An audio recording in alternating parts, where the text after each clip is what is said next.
continue to do my work in concert with my commanders across the country, and do our job how it should be done, be it elections or any other matter. So that is what I have to say in regards to the two connected issues you've spoken to. Thank you. So, by your reckoning,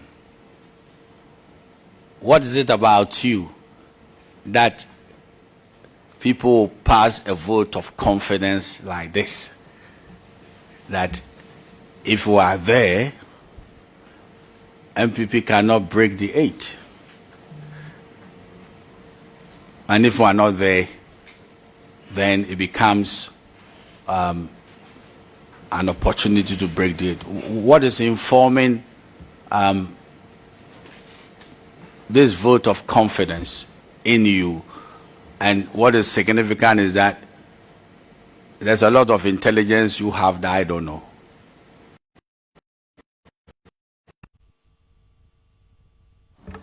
Honorable Chair, I still make a point. That is somebody's opinion. And what is about me is doing a professional police job.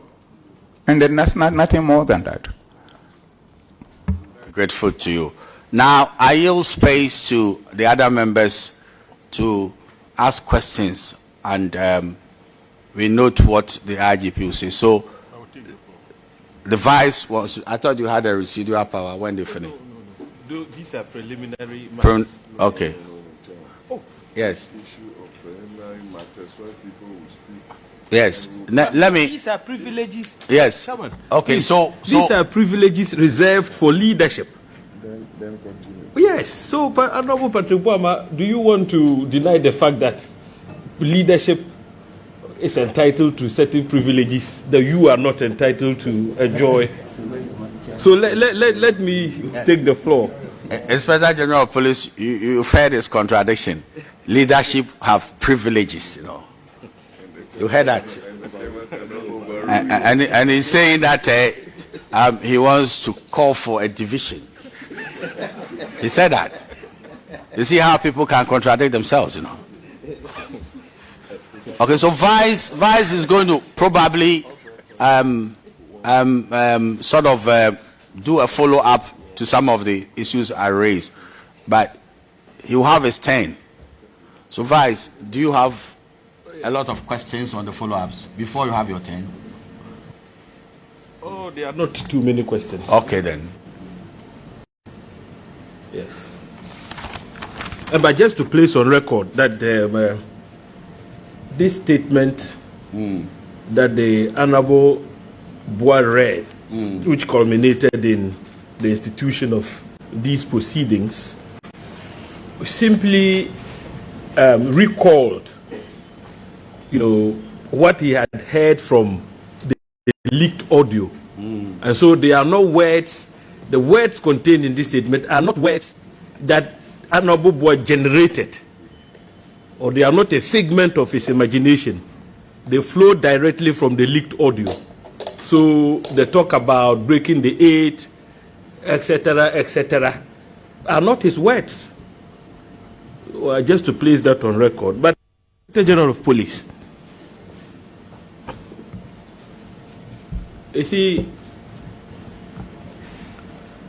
if you go through the record of proceedings that this committee furnished you with, you find that there is some accusation which has been labeled against you, which is to the effect that you orchestrated the recording of the leaked audio. As IGP, I want you to speak directly to this particular accusation. Did you play any role in respect of the recording of the leaked audio? Honorable Chair, like the chairman asked initially, I did not play any role in it.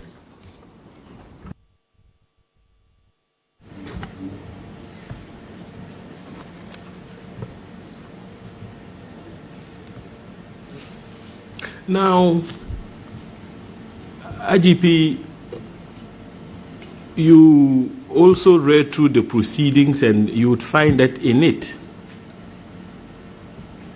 you may want to respond to this in the open. I don't know how it sits with you, but you were also accused of being the worst IGP this country has ever had.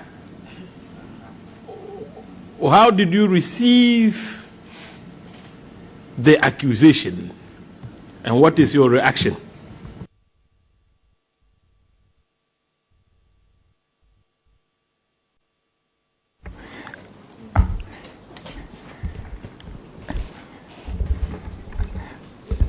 Honorable Chair, thank you very much. Honorable Chair, I think probably my brother wanted to say I'm the best and he missed it. Because the records are there for everybody to see. The beauty of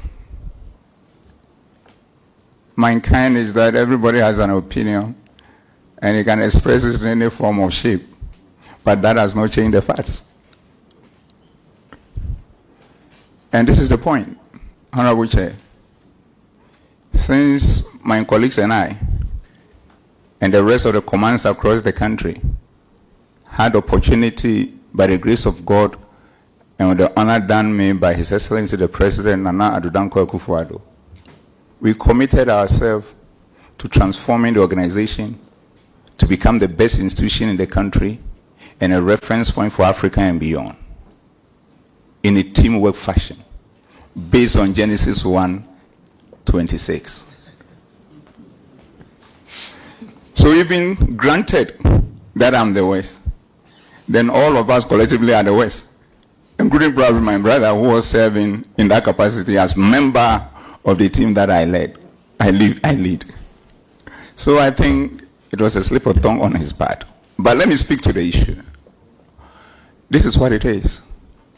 We, the current administration, want to be the best in terms of all those who have come before us. And we have a good reason for that, Honorable Chair. And we are there getting on to becoming the best in the history of the country. And I'll explain. The reason why we want to be the best and we are getting to be the best as a police administration under my leadership is that when most of our forebearers were there, we saw what they did right and the challenges they face. So being a graduate of management and leadership and a continuous student of sociology, psychology, and philosophy, it is just clear that when you saw your forebearers doing what they were doing, and you saw what they were doing right, and you saw the challenges they were facing, and you have this background, and you have the opportunity, you surely should perform better than them. And this is simple. You do what they were doing right, you learn from their mistake and make them better. So if you add them to what they were doing right, there's no way you cannot be better than them. And this is what we are doing. And at the point, maybe I will share with you so many interventions we have put across the country and working in concert with all the other security agencies that has brought us to this level of peace, security, law and order across the country in an unprecedented way. But the next point, Honorable Chair, is the fact that we don't want to be the best in the whole life of the police service, but rather we want those who come after us to be better than us, because by the same yardstick they are watching us in terms of what we are doing, those that we are getting right, and the challenges that we are facing, so that they will be able to outperform us. And when they do that, then they will also become better than us and all our forebearers. And when that happens, we will end up building strong institutions and not having strong men. And this is what we are doing. So it is not true that my administration is the worst. It can never be. He missed it. He missed it. And with your permission, I will speak to a few of the interventions that we put across. First, your Honorable Chair, we came in at a time that so many places across the country were engulfed by criminal elements, especially armed robbers all over the place. And now, across all the major highways, you can feel it. In the past, when you are traveling from Kintampo, Bupe Tamale, you normally have to say your last prayers. What is the situation now? In the past, when you are traveling from Tafo, Osimu, Begro to Kwau, it was virtually a no-go area. In the past, when you are traveling from Kintampo, Zamrama to Prime, it was a horrific journey. In the past, when you are traveling from Efijase through Kumau to Robonso to Mamikrobo, you must forget it. In the past, when you are traveling from Bamboy, Bole, Tuna, Tuwa, it's another ballgame. In the past, when you are traveling from Takwa to Bogoso, Wasekropon, it was a sad scene. In the past, when you are traveling from Dungawanofin, even to Asimfosu, a terrible situation. And from Praso to New Dubiase, to my big brother's hometown, Bekwai, to Kumasi, it was another thing. I can go on and on and on. And as for Donkokrum, it was a daily thing. My village. We've worked together as a team at all levels of command and across all the security agencies to normalize the situation. Equally, the crimes that were happening, residential robberies in all our cities, we've stemmed the tide in a committed way. It is just one. Honorable Chair, with the support of the Police Council, with discussions, and with the approval of His Excellency the President, we have created 7 more new police regions to bring policing closer to the people of this country. Because our assessment when we came to office, we saw that policing across the country was very minimal, roughly about 47 or thereabout %. But with instructions from Mr. President, we've been able to deepen policing in a manner that has never happened before. And that dovetails into the concept of visibility, where we've demonstrated the presence of policing at all corners of the country through the establishment of 144 regional FPU bases across the country. Currently, the establishment, we've been able to roll out 121 of them. And this comes with an average of 35 officers, number of motorbikes, a vehicle, to ensure that they are engaging the communities, they are patrolling the highways, and then they are patrolling the communities so that they will have their peace of mind to live their life. Honorable Chair, I can go on and on and on. When we came, we have established Police Emergency Medical Intervention Fund with the approval of Mr. President, where 6.1 million cities is in there to ensure that every police officer who get injured in the course of duty can be sent to everywhere in the world to give treatment to the person in order to come on board. Honorable Chair, in the process, as you have seen, with our quest to engage the communities and win their hearts and minds, gone across the country with my team, analyze and identify and analyze all their concerns, working on putting measures in place through special groups in order to ensure that they work and keep them safe.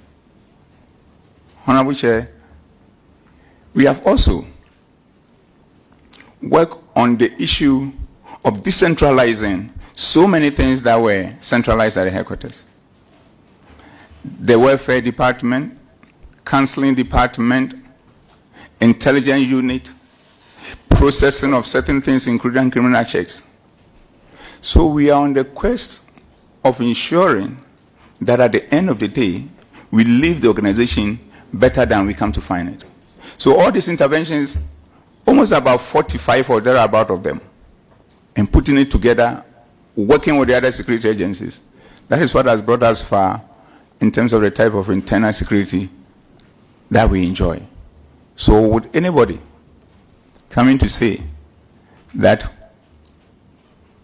you are the West IGP, it's unfounded, it's unfortunate, and I think the best the person could have done, if he has nothing to say, is probably keep quiet and allow the good people of this country to make a determination on us.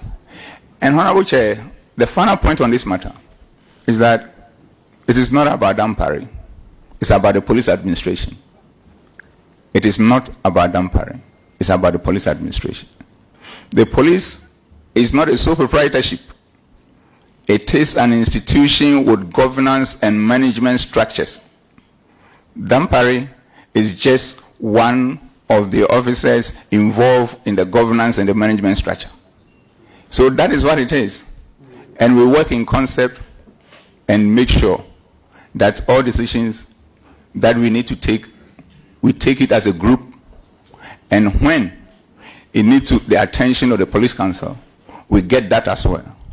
But the interesting point is this.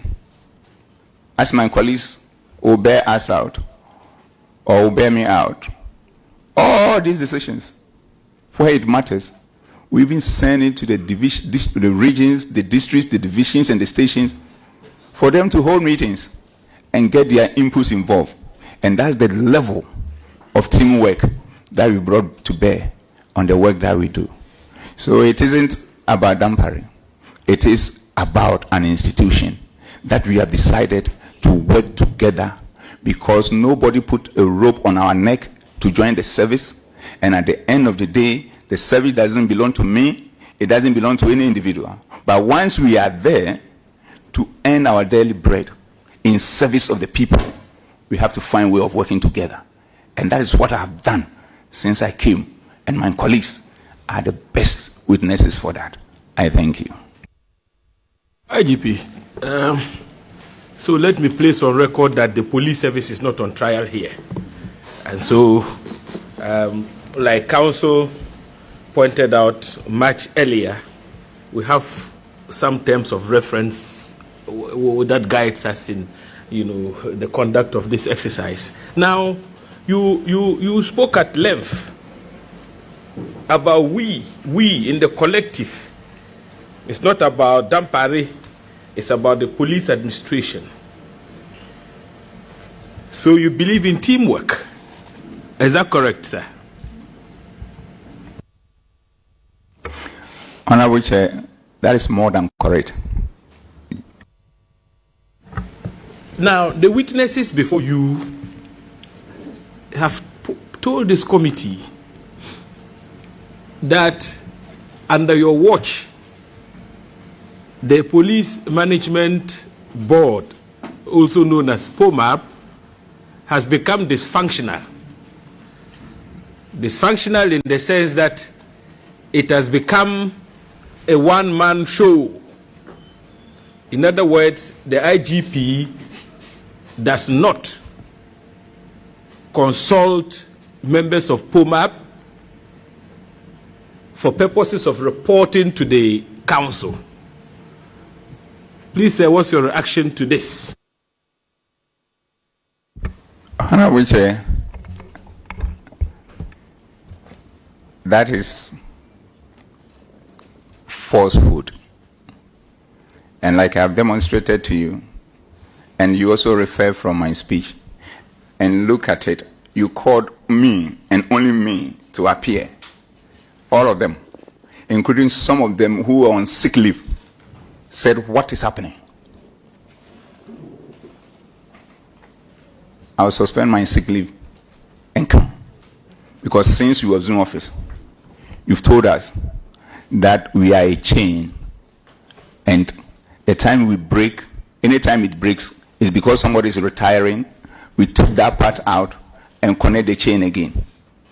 So if anybody sits anywhere to say that you don't consult, then that person is trying to be so mischievous to the level that he doesn't wish the organization well and doesn't wish the country well. This is the point. Every meeting, every major issue,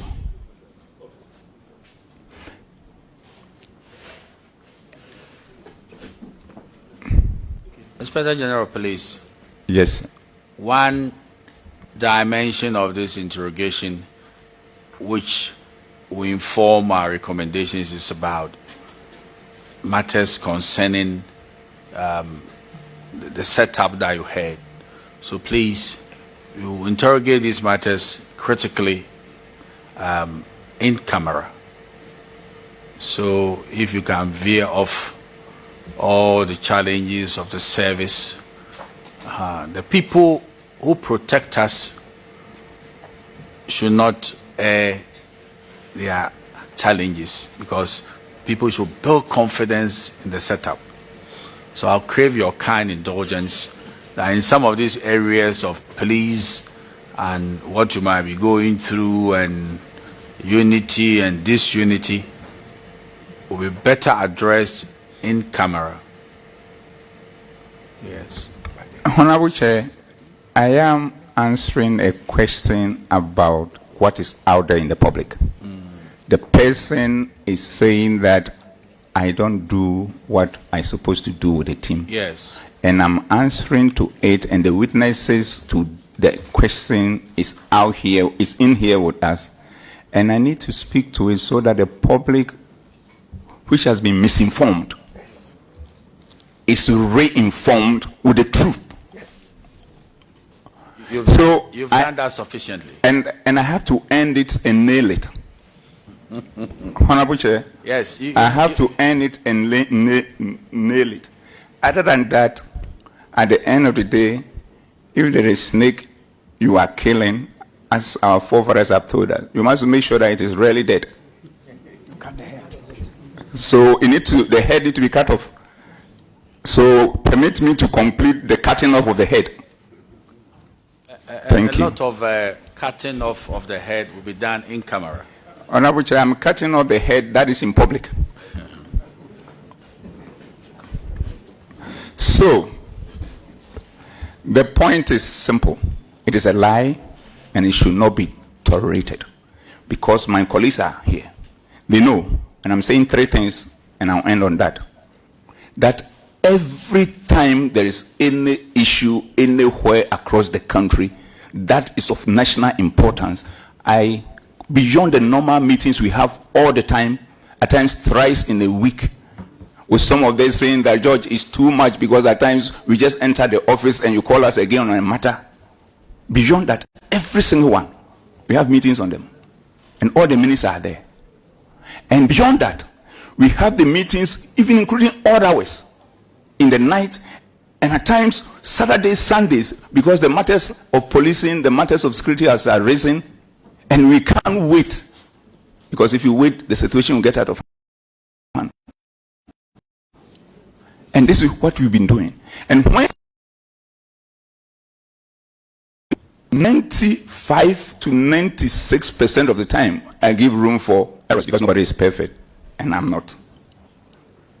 I wait for all of them to speak, and they are here.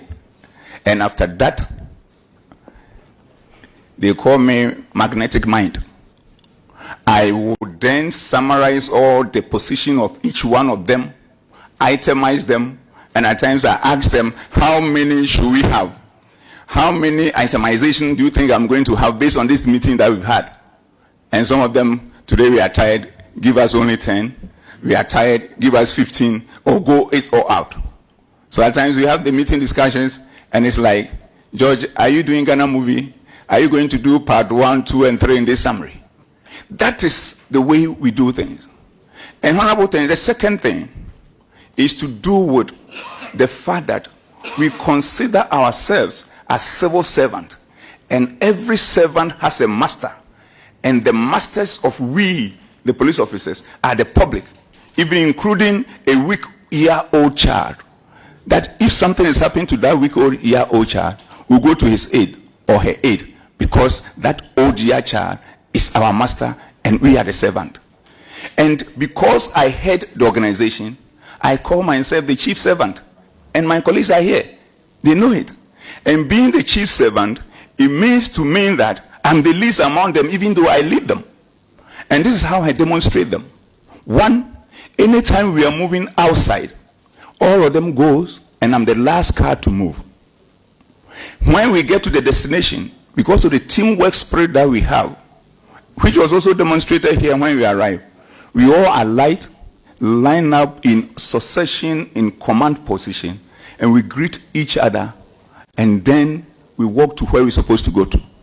When we get there, still being the chief servant, I wait to ensure, and they are here, that each and every one of them has gotten a chair to sit before all of us decide to sit in unison. And when we finish and go back, what I do, they go ahead of me to make sure that everybody is okay, because I'm the chief servant. And when we arrive back to the office or wherever our return place will be, we do the same. Everybody get down, we greet each other, then we do debriefing to find out what exactly happened and what are the lessons that we can put. And they are here. So it is never true. Those people should stop disrespecting the public, because it's just not fair. And the final one, as a chief servant, anytime there's any private family thing associated with any of my commanders, I personally call them, urge them, offer any support that I need to offer, including my own brother. I was there for him 100% when his mother passed on, asking all questions about the development, the movement, about the funeral. And on the day of the funeral, marshal all the commanders at Poma went and sympathized with him. And what I do additionally to build that teamwork, to make sure that all belong, is the fact that I make sure each one of them, when I address them, something that I call regimental diplomacy, even though I'm the head, I use please, thank you, brother and sister. And this is what has glued us together to be working the way we are working, and to be protecting the good people of this country the way we are protecting. So it is a big lie if anybody comes here and make this statement. And that person, I think, need to apologize to the public. I thank you. Who did you have in mind when you said you helped your brother? Is he one of the witnesses? I'm talking to my big brother, George. COP, you see, because of the informality that has developed over the years, at times, even in a formal setting, I get it wrong. So it's about my big brother, COP, Alex George Mensah. Okay, so the records will capture that. Yeah, okay. Okay, so my last preliminary question. You see, IGP,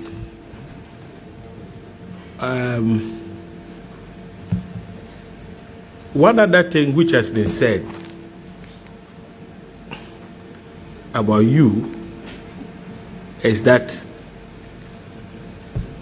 when you policed the Assin North by election, you deployed virtually the entire POMAB membership. And so names like COP Yohunu, COP Awini, etc., were mentioned.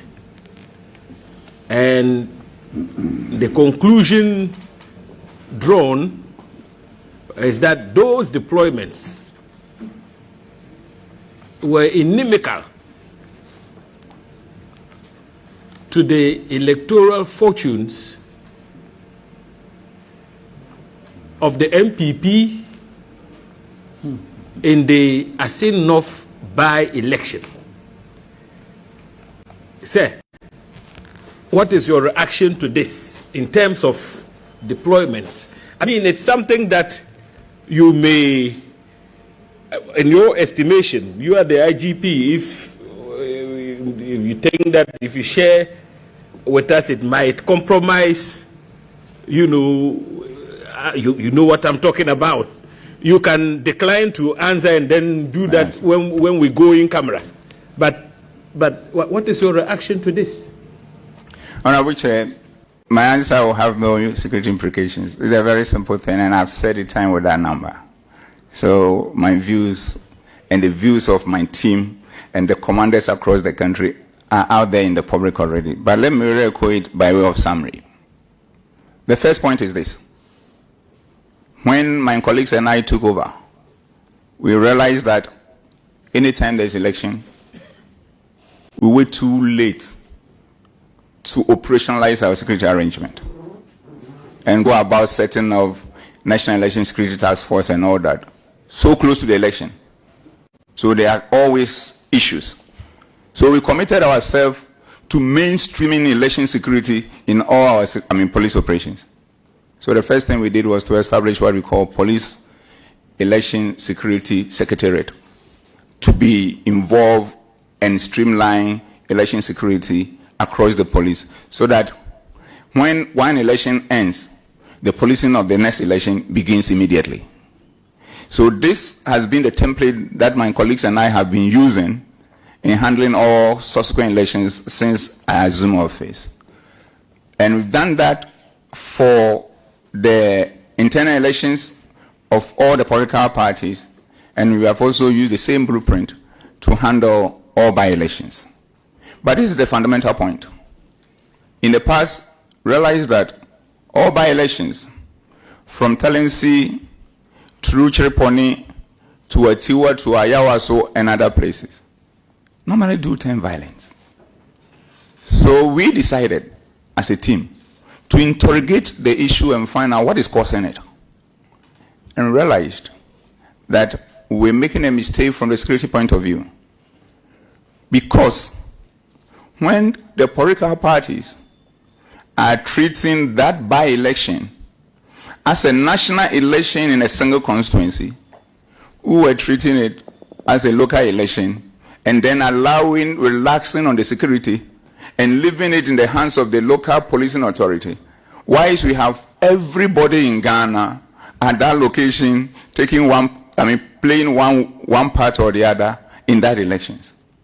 So we resolved that if the political parties and the other stakeholders involved in these by-elections, if they decide to play it local, we, the police, will play it local. If they decide to play district, we, the police, will play district. Then it means that it's a fair match. If they decide to play it regional, we, the police, will play regional. But if they decide to consider the election as a national one, then we, the policing too, will be national. And I know this is also not tenable. And on the lighter side, if they decide to play it international, we also will do it international. So it is that informs the deployment. Because the whole Ghana is at that constituency. So the whole police must also be at that constituency. And that is what has helped us. That's all the by-elections that has been done using this model has not resulted in any violence. And that's why I want to end it. I thank you, Honorable Chair. Chairman, I yield for now. Okay. Yes.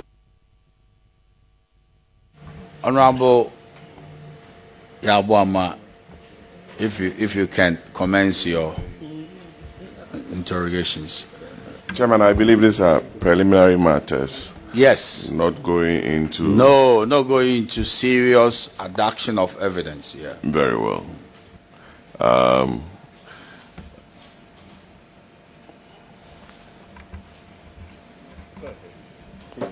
Yes, sir. IGP.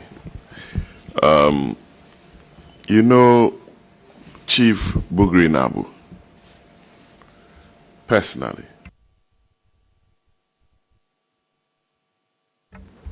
Honorable Chair, I know Chief Bugri Nabu, and my knowledge of him is like the knowledge that I have for most people that I come across, and like the knowledge I have for virtually everybody at the committee level, and also so many Ghanaians out there.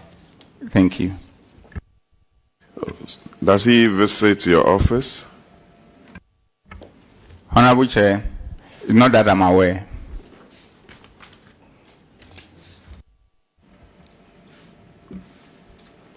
When some of the witnesses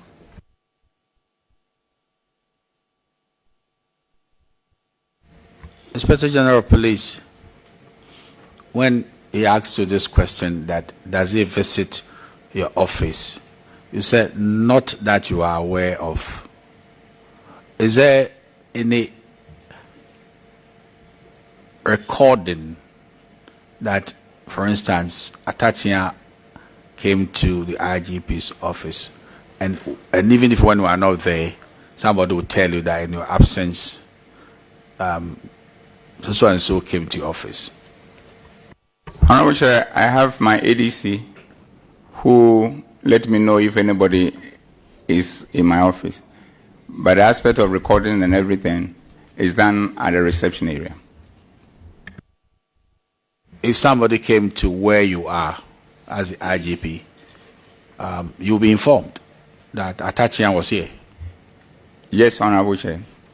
So I think the question demanded a yes or no answer. But when you say not that you are aware of, then you leave the issue at large. Honorable Chair, if that is the understanding, then I'm sorry. Yes, please. I don't. The answer not that I'm aware simply means that he has not visited me. Yes, please. Thank you for the clarification here. Yeah, Chairman. So Chief Bugri Nabu does not have any commercial dealings with the police administration. That's it. That is correct. And for that, I want to respond to the fact that it's one of the falsehoods that have been put out in the public domain.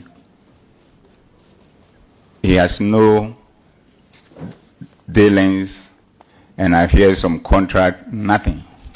Thank you, Honorable Chair. Some of the allegations made to the committee was with regards to promotions. Chairman, I'm sure I'm permitted to be, and I'm within the confines of, I don't want to exceed, that some officers are due promotions, especially those at your level.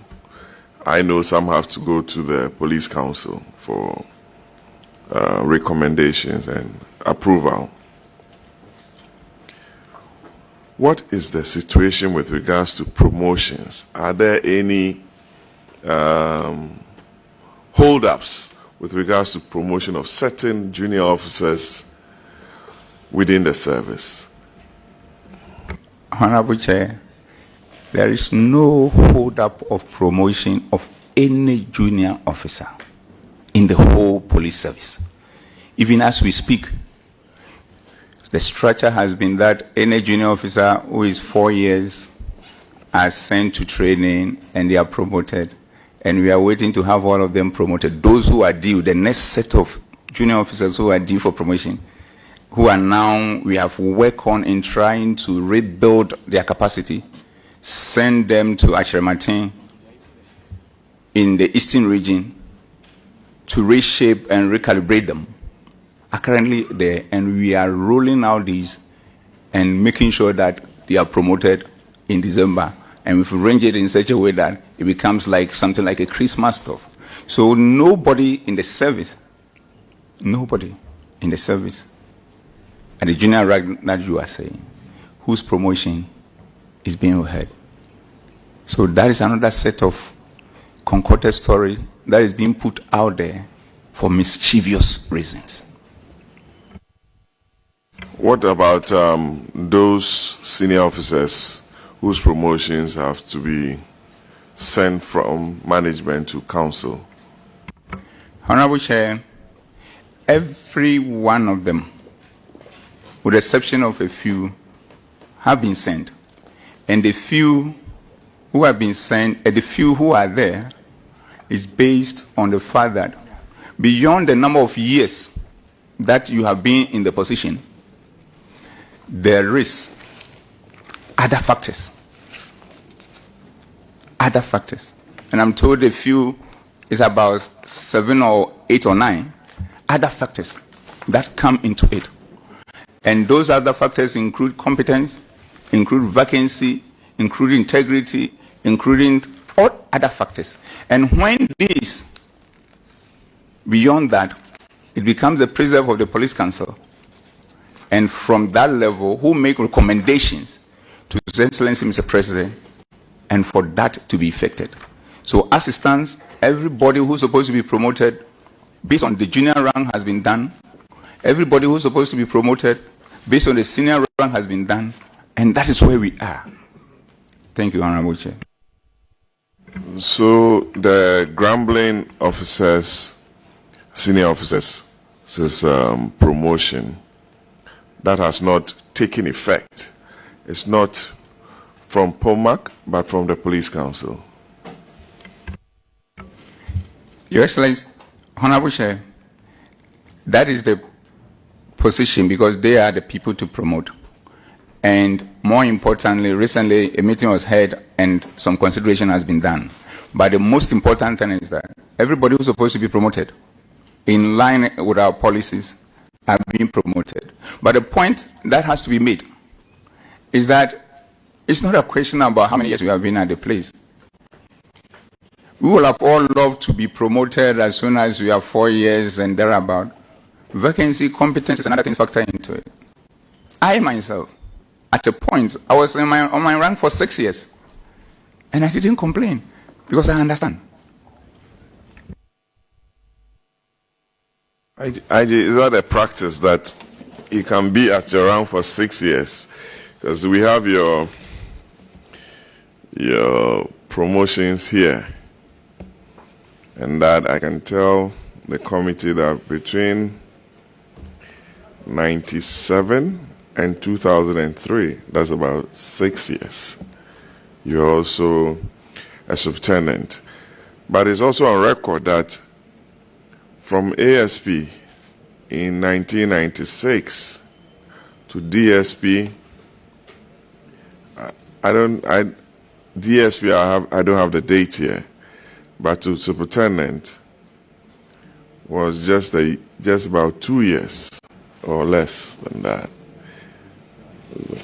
Honorable Chair, in my introductory remark, I did alluded to that, and I did say, chartered as an accountant, you were jumped from one position to superintendent of police. Is that policy still in place? Are those who have, for those who have upgraded themselves academically?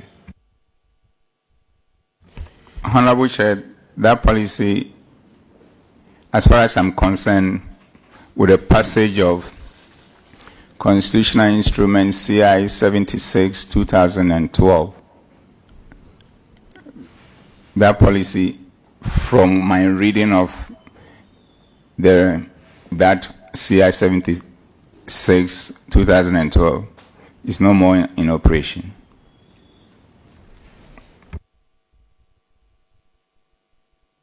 will determine the seriousness of that, Mr. Annan. We were also told that some junior officers have been jumped or triple jumped by your good self without having gone through the merits, and it became an issue for us to interrogate. Can you speak to that, please?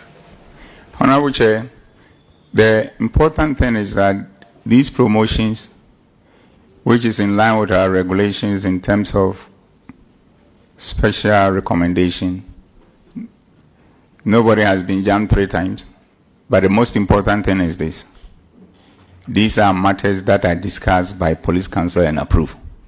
So if a decision for their work, and if the challenge is not beyond them, or if the challenge then go beyond them, then drawing to the attention of the relevant commissioner and the schedule and handle. So now that you've brought to my attention, I'll go and look at it. If the commander there has not been able to look at it, I'll go and look at it, and in my usual self, work with my colleagues and see what that issue is. There seem to be a lot of units under your administration. Inspection unit, visibility, and recently we heard of the special Dampare unit.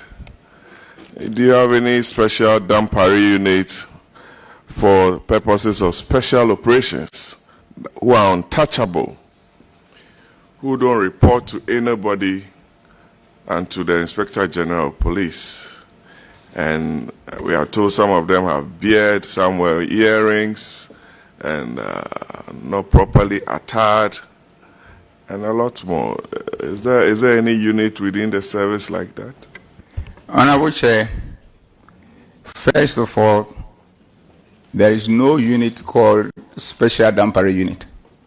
It's a figment of people's imagination. And I think the point must be made. The second point is that there is a police intelligence directorate which complements police operations. And what has happened in the past is that we were having challenges when it comes to these operations, and we needed to top up with our intelligence, and the intelligence were at only the national level. So my colleagues and I, once again, worked together, and we decided to decentralize that unit such that each of the 25 policing commands will have their own intelligence unit that shape intelligence gathering to inform the operations of the region. So all those units are under the various regional commanders, and then they also work in tandem with the National Director General in charge of intelligence. They don't report to me. Thank you. Not to personalize matters. You want to come in? Okay. Oh, Aji. The concluding part of your response is where I want to, proceed from. You said they don't report to you. Now, part of the allegations against you is that that unit in question reports only to you. They don't take instructions from your commanders. I think that was part of the testimony before the committee when previous witnesses appeared. So, sir, what's your reaction to that? Honorable Chair, like I said, they are a unit that has been institutionalized with the commanders and a chain of command up to the national level, with a Director General in charge. But when you go to the regions, it's like CID, which will work with the regional commander as one of his subordinates, and when it comes to criminal investigations, and yet they also work in tandem with the Director General CID. This is the same framework that has been used for the establishment and decentralization of the intelligence component of the police service. In the past, It's like intelligence were things that we needed to keep improving as an institution and also work across other security agencies and the intelligence component, and to make sure that this country continue to be at peace with itself. So the units are institutionalized. The units are with the regional commanders, and at the national level, they have a director general who is in charge of them, and who from time to time give us a briefing on our daily meetings, on our weekly meetings, and when we also have emergency meetings on matters of concern, and we get it done. There is nothing like anybody or a group of people out of the normal chain of command reporting to Dampare on anything. It is a lie. IG, what is the administration, your administration's relationship with the military high command? We were given an impression that all wasn't well with the police administration and the military high command. Honorable Chair, this is another lie just to paint you black, or typically calling a dog a bag neck and hanging. We have an excellent relationship with all the heads of the security agencies. And it's so excellent that at the end of the day, the cordiality goes beyond official work. The beauty of it is this. Constitutionally, each and every of the agencies has their role to play. And we know where we also need to work together in what I term institutional teamwork and get things done for this country. So we urge these people to stop trying to put our heads against each other. It is shameful. It's not good for this country. And you cannot do this. You should stop it. They can use any other thing to get anything that they want, but they shouldn't use that. They should be patriotic. Because that is the only place we have called home, Ghana. So in their quest to achieve their selfish interest, they shouldn't create confusion.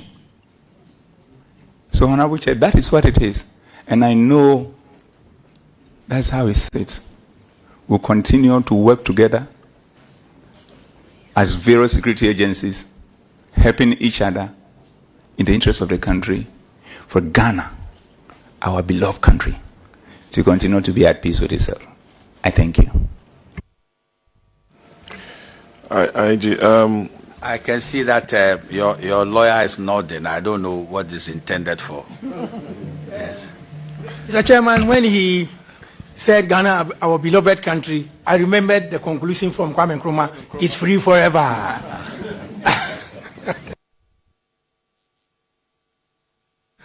Thank you. IG, you once served as the ADC to former President Mills, and COP Mensah also once served as the ADC to Vice President Akkar. Would you want to comment on that role, especially when some of the witnesses, or from our information, try to use that as a weapon against the office, in my humble view? Thank you, Honorable Chair. Honorable Chair, I'm happy you spoke to that fact. And I want to take this opportunity to urge all my colleagues in all the non-partisan institutions to keep the sanctity of that institution and stop trying to impute politics into it in a manner that will compromise its responsibility, and especially in my case, the police service, in the maintenance of law and order. And I'm happy you did mention the fact that my big brother, George, served as an ADC during President Rawlings and Vice President Akkar's time. Before him was another big brother of mine, the former Inspector General of Police, Mr. David Asante-Apietu, who also served as the ADC during President Lawrence and Vice President Akar's regime. Then after that, ASP, I have to get the name correct, another ASP served as the ADC during President Rawlings and Vice President Akar's and Vice President Mills' time. Then in the course of his tenure, I was also called upon to go and serve as an ADC to His Excellency, the Vice President, Professor Mills. And I was there for a year and about 6 or 7 months. And I was asked to be replaced because I have become a chartered accountant and I was going to be promoted to the rank of subtenant based on my academic qualification. So I cannot continue to serve as an ADC.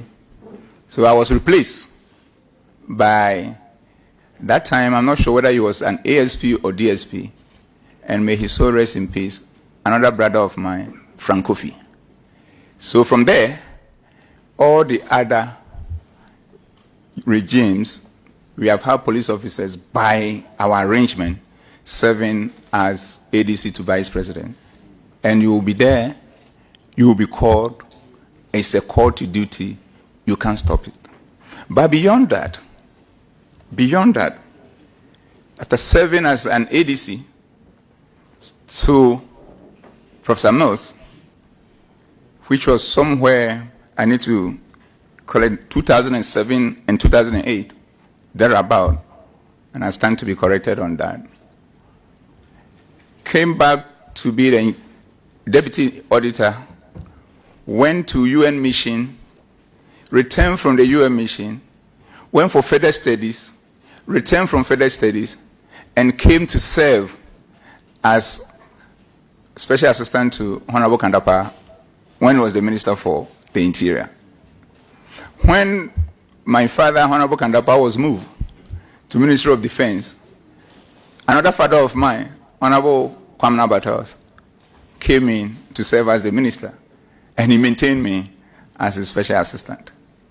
And thereafter, in the course of the 2007 floods, I was there in the office, and Honorable Kwamna Battles said, His Excellency President Kufuor wants to see you.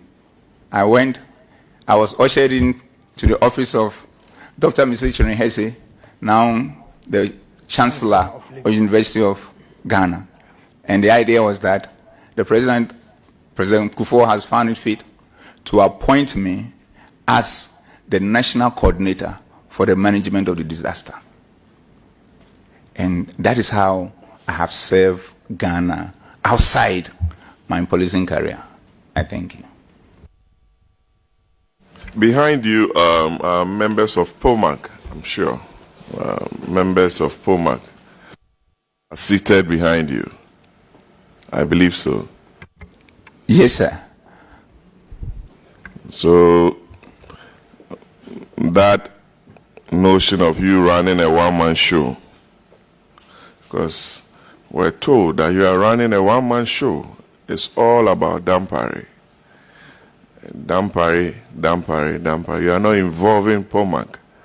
And it's very, very important for us to hear from you on this, especially when it's a creation of the institution by your legislation. Thank you. Honorable Chair, I think I addressed this question area, but I'll re-echo the fundamental points. Unfortunately, they are not on oath, so that they cannot testify on this matter. If they had been on oath, we would have heard them, what they will say. They call it United POMAP. United POMAP. That's what they call it. And it's a chain. Nobody breaks it. Unless you are going to a retirement, we take you out, and they will reconnect the chain. And I said, we can't go anywhere without making sure that they are ahead of me. We can't arrive at any destination without making sure that we account for everybody. We cannot go and sit at anywhere without making sure that everybody has a chair. And we cannot start any meeting without making sure that where is everyone? And if the person is not on leave, the person is not doing any other assignment, we make sure that we even wait for the person. So this whole idea, like I said, is trying to put certain things together to paint you black and make sure that you don't look presentable in the eyes of everybody. It is never true. And I said it fundamentally. The Lord that I serve, the God Almighty that shapes my life, He instituted teamwork. And I get incomplete when I'm not functioning in a team. Because I'm not sure whether what I'm putting out there, if I've had a second thought, it will be better. In any case, I have one philosophical belief. It takes other human beings for other human beings to be human beings. So in the absence of other human beings, I feel incomplete. And knowing that it's an institution and not a sole proprietorship, and even a sole proprietorship, you still have to work with people. An institution that does not belong to me, I come and monopolize it. Then I'm not a good leader. Then I'm not a manager. And they know within their hearts of hearts that they were paddling for, so in order to package it and send it to places and make me look bad, thinking that as it has normally been done in our environment, when people go and lie about you and say all things about you, you never get opportunity to speak to the matter. It is a lie. It isn't about Dampare. It's about the police service. It's about Ghana. And it's about the peace and security of this country. I thank you. So it's good we are giving you the opportunity to speak in public, in the presence of the witnesses who made those allegations. And my last question, Chairman. What led to that letter interdicting the two officers, which was subsequently withdrawn? Thank you very much, Chairman, for the opportunity. Honorable Chair, I thank you very much. And that is also another thing people have used in trying to get to me. The truth of the matter is this.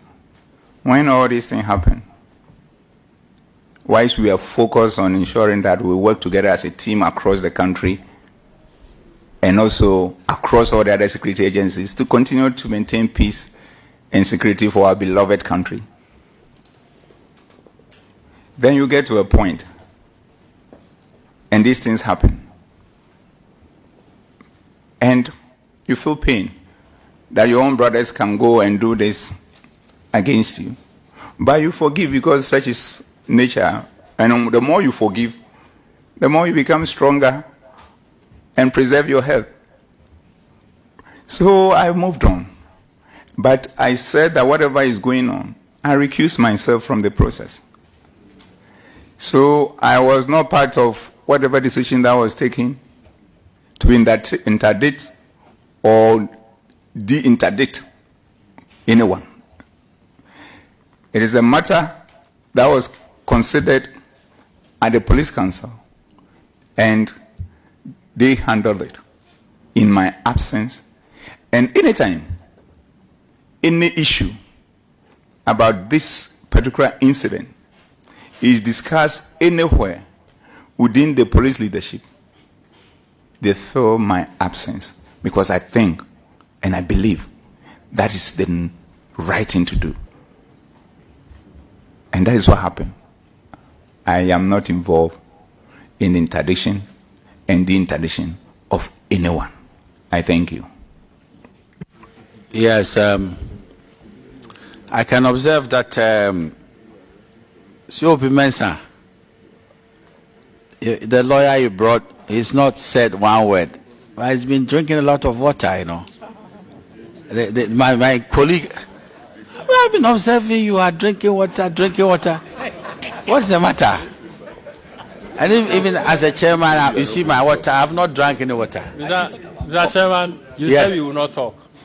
So I was drinking the water, waiting for the lunch. Well, I think it's very opportune to give the only female on the committee an opportunity to, interrogate the matters with IGP mounting the witness stand. Thank you, Mr. Chair.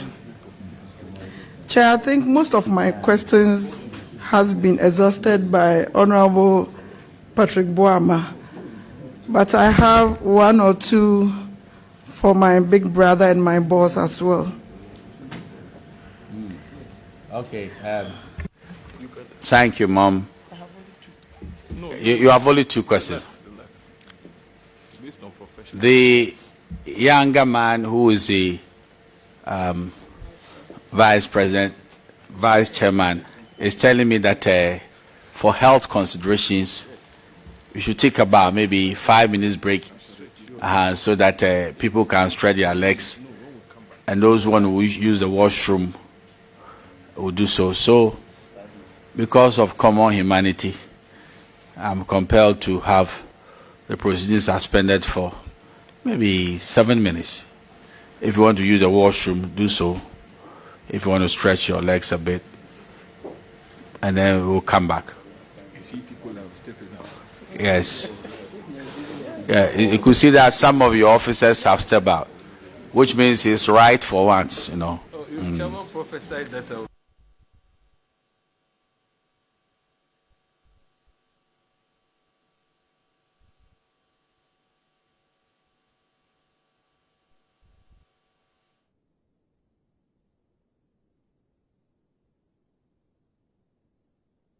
You are watching a GTV live event.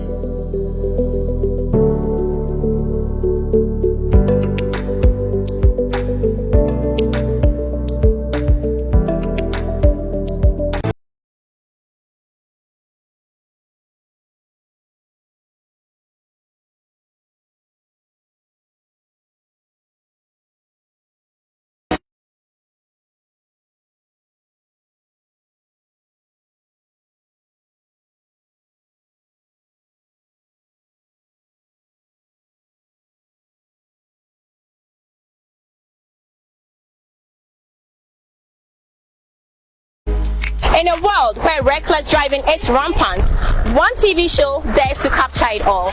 Get ready for the adrenaline-pumping spectacle right here on Road Driving on Camera. Stay alive. In my mind. Stay alive.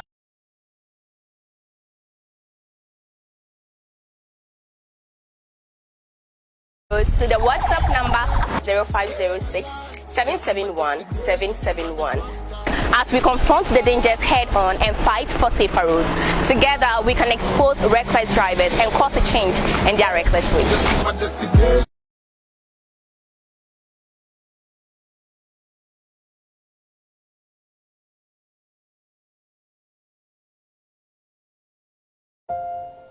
I get a lot of it when you leave me home alone, but it's never enough. I'm just happy loving you. Nothing makes me more beautiful than being with you and in your arms. I find great peace and comfort. That's your explanation? That's the best you could come up with?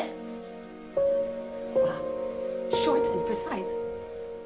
Well, since you made it so easy for me to understand, Joe, let me do the same for you. It's over! Short and precise! Is that good enough for you, Joe? Now choose your words carefully. Did you tell her it was me for the last time? No, I didn't. Blurred Lines, showing every Saturday at 8:30 p.m. and a repeat broadcast on Sunday at 10 p.m. only on GTV. Maybe you've been on the Karimbu journey, or maybe you're just joining, but this is a new season of the celebrated quiz show, Karimbu. While the contestants answer, they win various sums of money and compete for the ultimate scholarship prize of a whopping 5,000 cedis. Karimbu is fun and enlightening. It's educative, stimulating, and rewarding. From the preliminaries to the semi-finals and finals, the students answer hundreds of questions from memory and by showing off their map reading skills. And wait, we have a surprise for season 3 where adults will also compete and donate the money to the awards. Karimbu, everybody is a winner. You can watch Karimbu on Saturdays at 10 a.m. on GTV.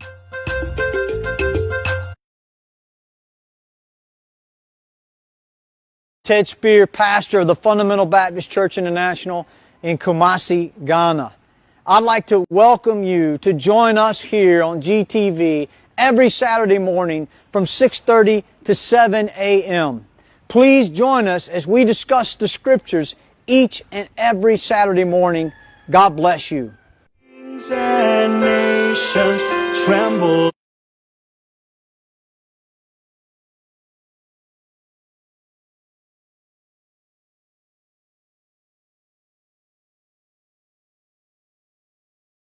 I want to take you guys back into time, all right? We had this amazing show. It actually made us sneak out of Sunday school. Yes, so mommy, you too. Yes. It was a journey like no other, a tale of friendship, of bravery, of unimaginable excitement. It was Journey to the West. Marriage of a gentleman and a lady. The perfect match. Your Majesty, I beg you, allow me to have my travel permit returned and leave for the West. If I had a chance like this, I'd be more than happy. If it were you, the princess would run the other way. You're so ugly. I think I'm ugly, except the master, we're all pretty ugly. It was an unforgettable adventure. So we used to follow these characters. There was this courageous monk called Shifu. Yes, and he had these loyal companions. Yes, the Monkey King. Yes. So mischievous. And then you had this pig, Baje, very noble, and then there was Sandy as well. Yeah, it was great. Wow. Yes, they journeyed through wild mountains and ventured into lands unseen by ordinary eyes. They faced foes that would give you chills, and they formed bonds as unbreakable as the stars above. You know what?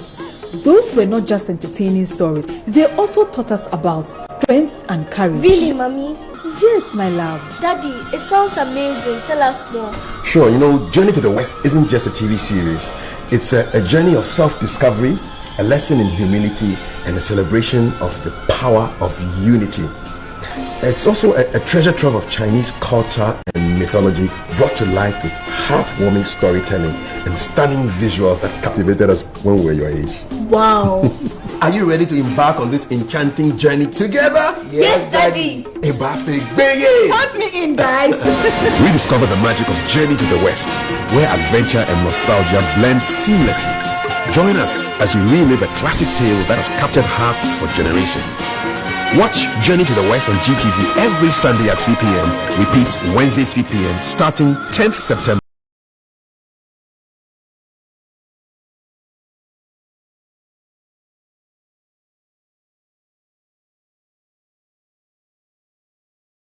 Thinking of you makes me happy. I get a lot of it when you leave me home alone, but it's never enough. I'm just happy loving you. Nothing makes me more beautiful than being with you and in your arms. I find great peace and comfort. That's your explanation? That's the best you could come up with? Wow. Short and precise. Well, since you made it so easy for me to understand, Joe, let me do the same for you. It's over! Short and precise! Is that good enough for you, Joe? Choose your words carefully. Did you tell her it was me for the last time? No, I didn't. Bloodlines, showing every Saturday at 8:30 p.m. and a repeat broadcast on Sunday at 10 p.m. only on GTV. His Excellency the President of the Republic of Ghana, Nana Addo Dankwa Akufo-Addo in 2016 pledged to ensure free senior high school education for every Ghanaian child through the effort of government and the Ministry of Education. The first year enrollment has risen from 308,000 in 2016 to over 500,000 students being enrolled each year under the policy, making over 1.6 million children enrolled under the policy as at 2022. The Transformation Agenda series on education exposes you to the varied and various achievements of government in the area of education, delving into the policies, interventions, achievements, and infrastructural development that has occurred under the leadership of the President. Be my guest this and every Saturday between 8 p.m. and 8:30 p.m. as we bring you documentaries across the 16 regions of Ghana on GTV. Transformation Agenda series.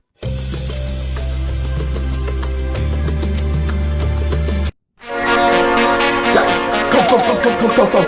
I want to take you guys back into time, all right? We had this amazing show. It actually made us sneak out of Sunday school. Yes, so mommy, you too. Yes. It was a journey like no other, a tale of friendship, of bravery, of unimaginable excitement. It was Journey to the West. Marriage of a gentleman and a lady. The perfect match. Your Majesty, I beg you, allow me to have my travel permit returned and leave for the West. If I had a chance like this, I'd be more than happy. If it were you, the princess would run the other way. You're so ugly. I think I'm ugly, except the master, we're all pretty ugly. It was an unforgettable adventure. So we used to follow these characters. There was this courageous monk called Shifu. Yes, and he had these loyal companions. Yes, the Monkey King. Yes. So mischievous. Akpacha. And then you had this pig, Baje, very noble, and then there was Sandy as well. Yeah, it was great. Wow. Yes, they journeyed through wild mountains and ventured into lands unseen by ordinary eyes. They faced foes that would give you chills, and they formed bonds as unbreakable as the stars above. You know what? Those were not just entertaining stories. They also taught us about strength and courage. Really, mommy? Yes, my love. Daddy, it sounds amazing. Tell us more. Sure, Journey to the West isn't just a TV series. It's a journey of self-discovery, a lesson in humility, and a celebration of the power of unity.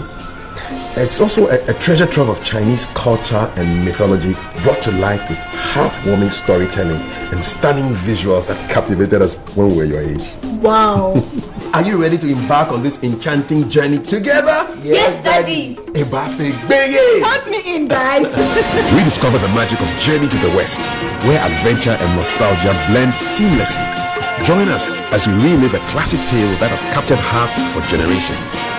Watch Journey to the West on GTV every Sunday at 3 p.m. Repeat Wednesday 3 p.m. starting 10th.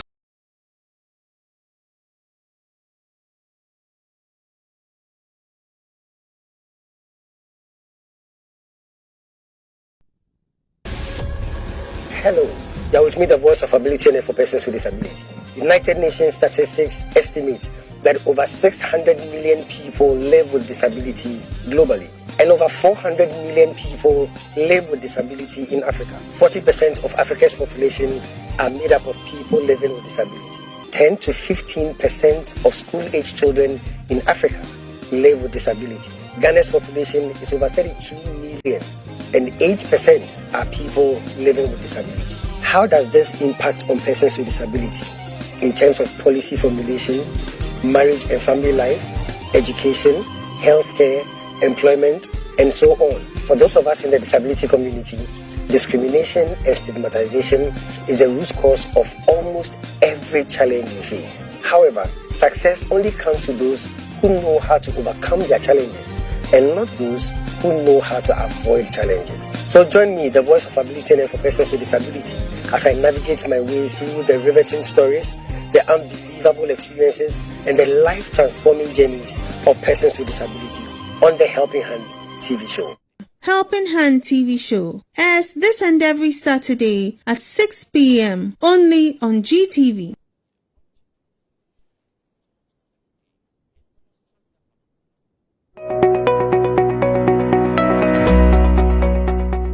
In Touch is a life-transforming biblical series that touches on in-depth lessons about the life of Jesus Christ, leadership, life's principles. This program is brought to you by Charles Stanley, founder of In Touch Ministries USA. In Touch.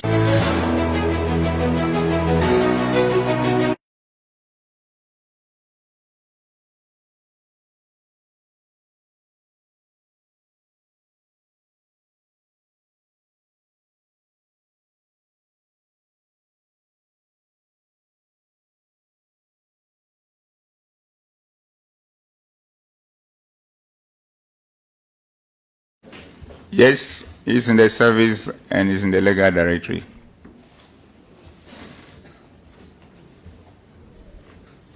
All right.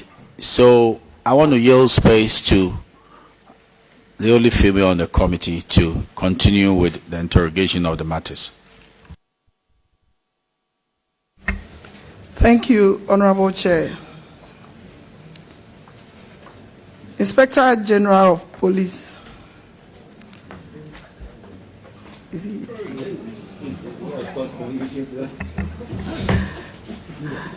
IG, when you were answering the question posed to you by this committee, you said you know Chief Bugri Nabu to the extent that everyone knows him. Please, can you kindly tell this committee to which extent?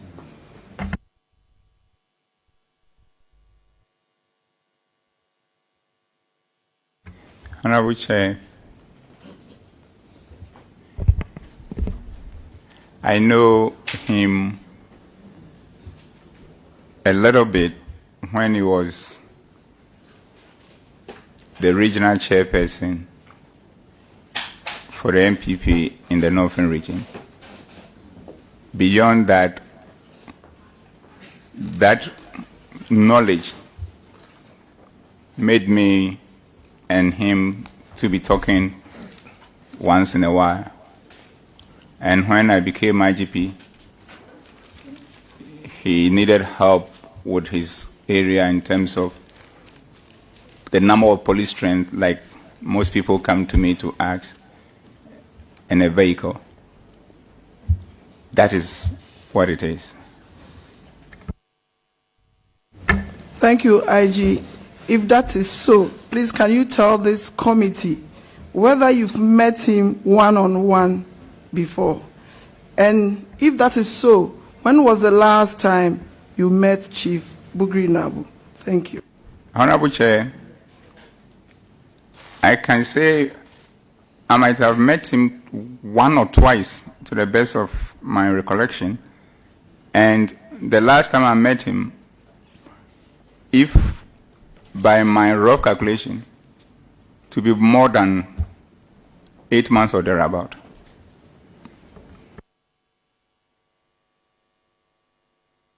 Inspector General of Police, your physical contacts may be few. What about your telephone engagements?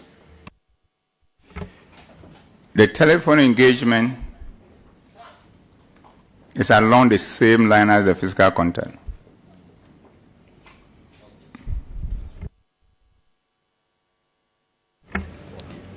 My lord. IG, I think what I'm curious about, the whole world is also curious about. From the preamble you built earlier on before you answered your questions, indicates the witnesses were a very good friend to you. At the time of this recording, can you tell this committee the relationship between you and the witnesses? Thank you. Honorable Chair, the relationship has not changed. It has always been the same. And as you saw when we break, in spite of the fact I'm the Inspector General of Police, he's my big brother. I went to him and shook his hand, asked him how he's doing, asked him how a person I've always called as a mother is doing, and we have a very quick chat. That is what it is. And in the same vein, even my junior brothers, who I expected them to come to me, I have to walk to them. And also to tell them that it has been a while. And we have a chat. And my own kid brother wants to hug me, and I allow him to hug me. So that is how deep and how human-centered I am, because it takes other human beings for me to be a complete human being. Thank you. IG, I know you have a script, and Chief Bugri Nabu told this committee he did the recording all by himself. He went to the extent of telling the committee where he purchased the gadgets for the recordings. I therefore want to find out, how do you feel when your colleagues accuse you of masterminding the recordings and to the extent of doctoring the recordings? The tape, sorry.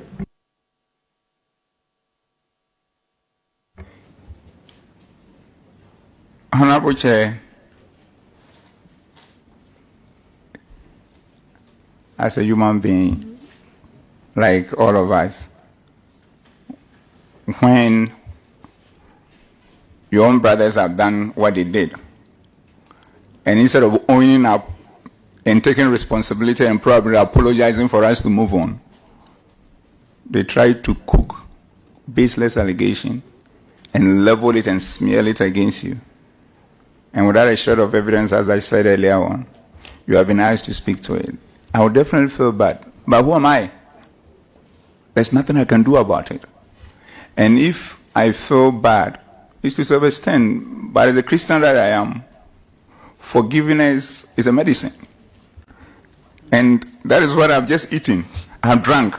By going to my brothers and just letting them know that, as far as I'm concerned, whatever they have done is not an issue to me, because the Lord that I serve keep comforting me in a manner that is beyond my comprehension.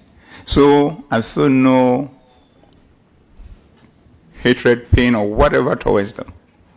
They are my brothers. And their children are my kids. Because the most important thing is this. If all of us in this room,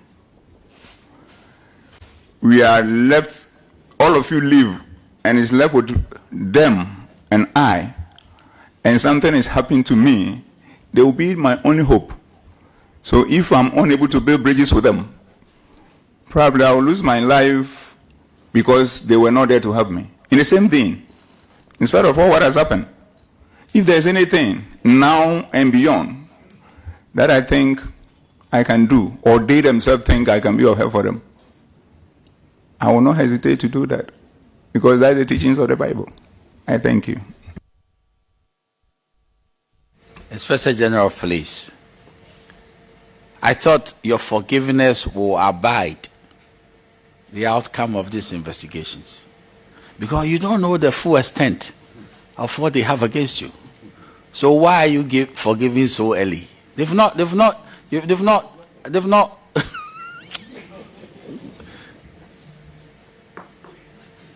Counsel. Oh, you want to overrule me? Yes, because I was thinking that IG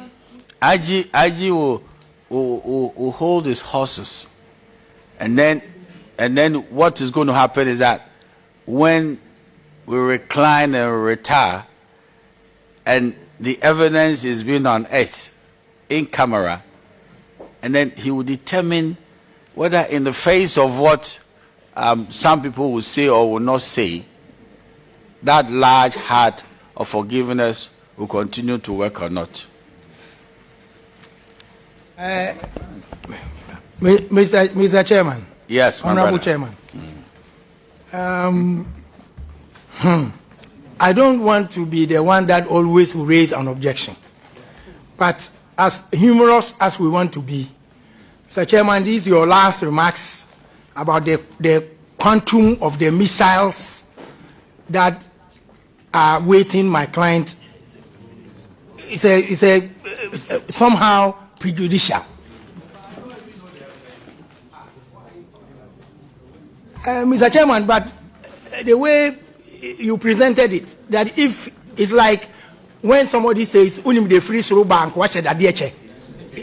That's the way I see it. No, sir.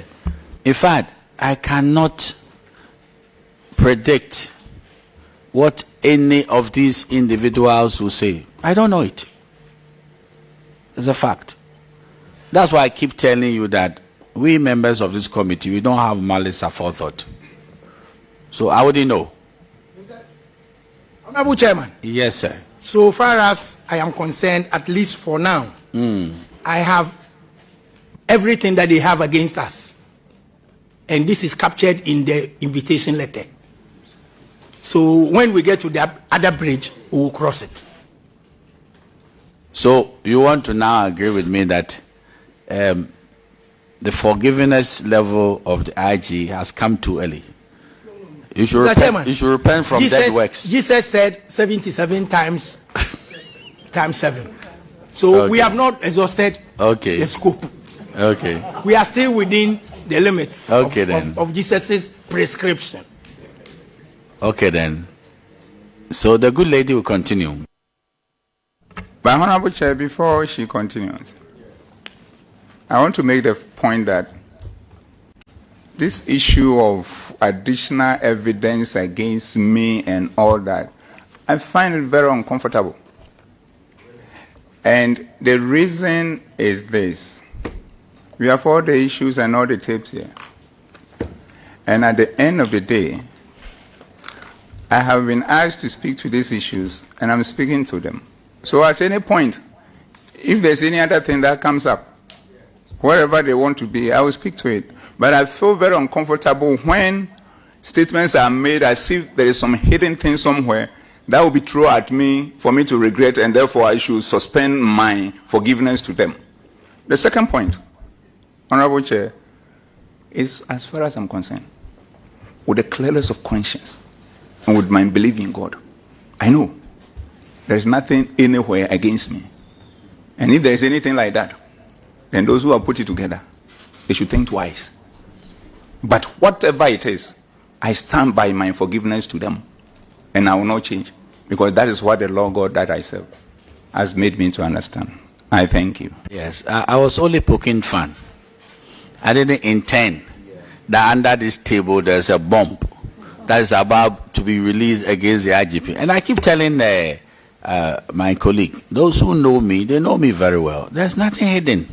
As a matter of fact, we find the way our secretariat is managing affairs are super excellent, because every proceedings, even the one that we are having now, they will give it to all those who are coming to appear before us. And with the greatest of respect, there is nothing that we have that we've not given you. And in fairness to the Inspector General of Police, there's nothing that anybody has given to this committee that we have not given you. So there's nothing again we have in our hands, except to say that when we go in camera, then if you said X or Y and it is bare, you say, do you have anything to substantiate it? That is with them, not with us. And I cannot tell you in advance what they are going to say. I don't have that level of clairvoyance. So please relax about what is going on and trust this committee that we are not here to shortchange anybody. There's nobody who is powerful enough to cause us to slant evidence or do something untoward to the head of anybody. Well, after all, we know where you people are, your careers, your families, and the rest. We are very sensitive to what is going on. We wish above all things that we never formed this committee, but it's happened. So, Inspector General of Police and your lawyer, who is my subject, you know, he's not made that confession to you. Yes, it's traditional of our Lord is me, and because of, I mean, I don't know whether it's legal fees or whatever, it's forgotten. So, It's going to be good. And it's going to be very truthful. There will be no malice aforethought. I pray you. I was only joking that, oh, you are too quick to forgive, you know. That's what I was saying. It's not there's nothing we have that won't give it to you. So nobody takes you by surprise. It is not even fair to take anybody by surprise. This committee won't do that. So the yes, please, we need to make a very important acknowledgement that we have the deputy opposition leader in the person of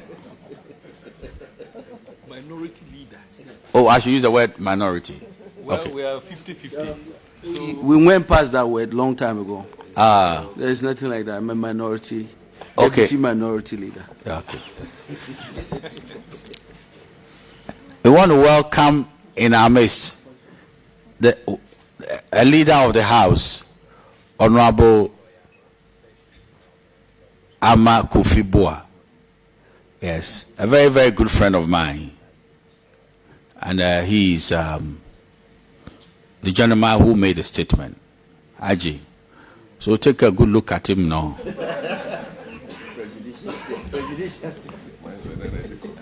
And he's also one of my key brothers on the Mines and Energy Committee. We need to acknowledge him. He came to just observe proceedings. Leader, you are most welcome. Thank you, Chair. Thank you, Chairman. Yes. I wasn't here when we started. But I am very sure that the substance and the reasons why this referral was made by the Speaker has really been stated. I think that at the end of the day, we all believe that we should have a professional police service at the heart of everything else, whose core objective is to ensure the safety and security of the state with professionals that are dedicated to that job. And I think that is the core of why you are here. So we are very happy to have them. I'm very proud of what they do every day. Thank you. Thank you, Leader, for your kind words. It seems to me that is the purpose of everything. Yeah. So, my good lady on my right will continue.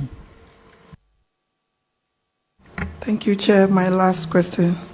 IG, I want all of us to disabuse the perceptions out there. From the onset of these proceedings, the evidence adduced to the fact that the tape was meant for the president. And Chief Bugri Nabu went to the extent of telling the committee that he handed over the tape to the president. I was surprised when the witnesses mentioned that you have the original tape. What can you tell the committee about this? Or what can you say about this? Thank you. Honorable Chair, another wide allegation. I don't know which of them, my brothers who made that statement. Then I could probably ask the committee for him to go with me and tell me where I put it. Because technically, I don't have it. I don't know about it. So why should somebody come here and make such wild allegation without proving a bit of it? And then I'm asked to respond to it. Honorable Chair, I beg of you. I beg of you. I don't have it. And I pray that maybe going forward, we should make sure when people make allegations, they should provide at least a shred of evidence before maybe an invitation is made for somebody to come and speak to it. But now, looking at the proceedings and the way I feel, it's like allegations have been made, and then nobody provided a shred of evidence, and the allegations are out there in the public, and the allegations touches on my person, even though it has nothing directly to do with me, especially with all the allegations they are made about the management of the police service, which I do with my team, because without the word I can't make any pronouncement when I'm leading an organization. I don't use the word I. Then I'm being asked to speak to allegations that have not been substantiated with a shred of evidence. Then, after I've answered the allegations, I'm being told that when there is a in-camera meeting, those people who have evidence to now substantiate an allegation. Then why couldn't we have waited for them to provide all those over allegations, even though belated? Evidence, even though belated. For myself and my counsel to look at them, and probably those that extend beyond me with my management board, whom I always work in concert with, to look at them, and then we can come and apply them appropriately. But now, allegation unsubstantiated, I'm speaking to it, and my feeling is that is the bit of it that will be for the public, but the rare game has been put is what they now have again against me. And yet we have also been told that it's not a police service which is on trial here, because we have police institutional structures to deal with anybody who has a complaint, which I know they don't have, except that the shame that have come upon them. They are trying to twist it and divert attention. And we allow them to go on that fishing expedition, acting as octopuses in their quest to find something by whatever means to affect my person and my integrity. Honorable Chair, I think we need to look at this carefully, because that is not fair. Having said that, I don't have anything. I don't know about it. And they should stop it. I thank you. Excuse me. Inspector General of Police, with the greatest of respect, the allegation started at plenary.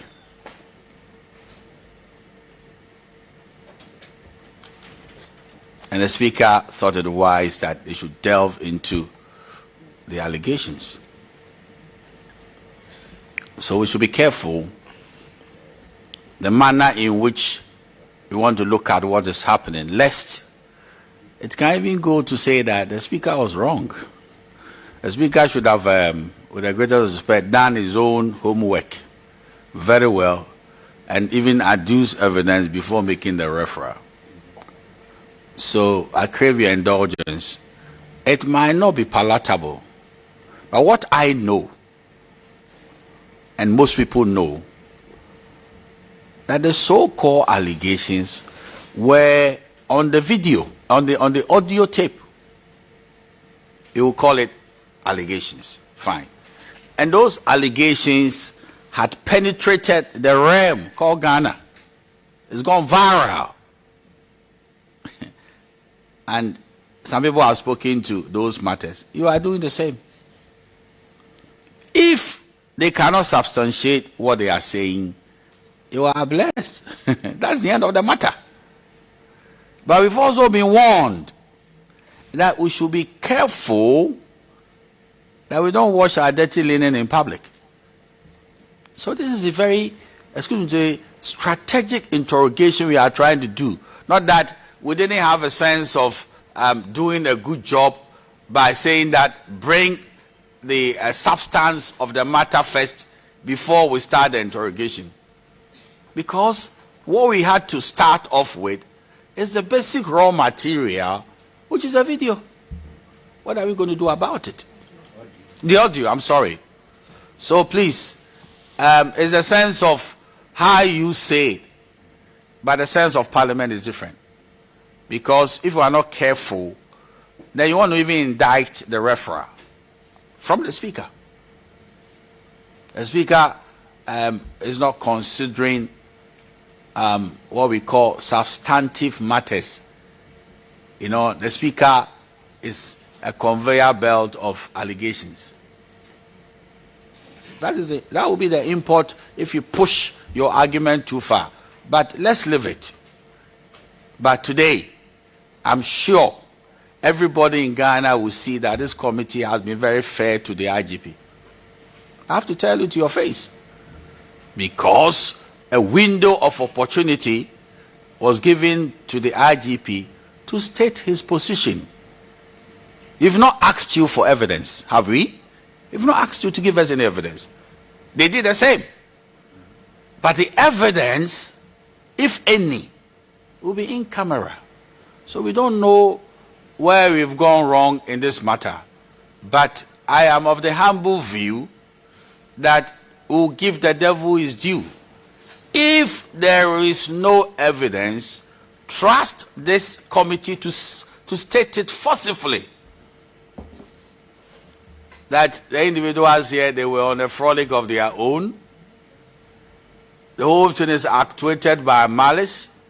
They do not have any evidence. To be part of our findings of fact. But how can we do the findings of fact if we don't now invite them? Would you be able to substantiate what is on the tape? This is what we are trying to do. Because the tape came first as the allegation, and we need the substance of the tape. And what can we do about it? Unless we call somebody to say whether this is your voice on the tape and the rest of it. So please, I know that it's a difficult moment for everybody. Institutional challenges, the rest of it. But I don't see any other way that we could have gone about what we are doing. You see, because we need to really weigh the issues critically. And then we'll have those moments. And your lawyer will be there if they are unable to substantiate it. We know how to write our report. So please, I know it's a painful moment for you, but we didn't originate the trouble. This committee didn't originate the trouble. And we didn't see any other strategic way of trying to handle a difficult matter like this, which was already in the public domain. The allegations that you are talking about has been fed the public already before we were constituted. So I crave your kind indulgence, have a little patience for us, and trust this committee that there's nothing that will do untoward. And if the evidence is in your favor, you have it. And your name will be hallowed. As for allegations, they can remain allegations. But if you can't prove it, you will say so. That X and Y couldn't prove it. If they can prove it, you will say so. That they proved it. So please, it's like that. I don't want to talk about my allegations against me. I don't want to talk about it. Even concerning this meeting. Yeah. So please, let's have some patience and the truth will come out. You don't have to worry too much about it. Madam, do you have more issues raised? Mr. Chairman, Honorable Chairman, I have a minor point. You have a minor point.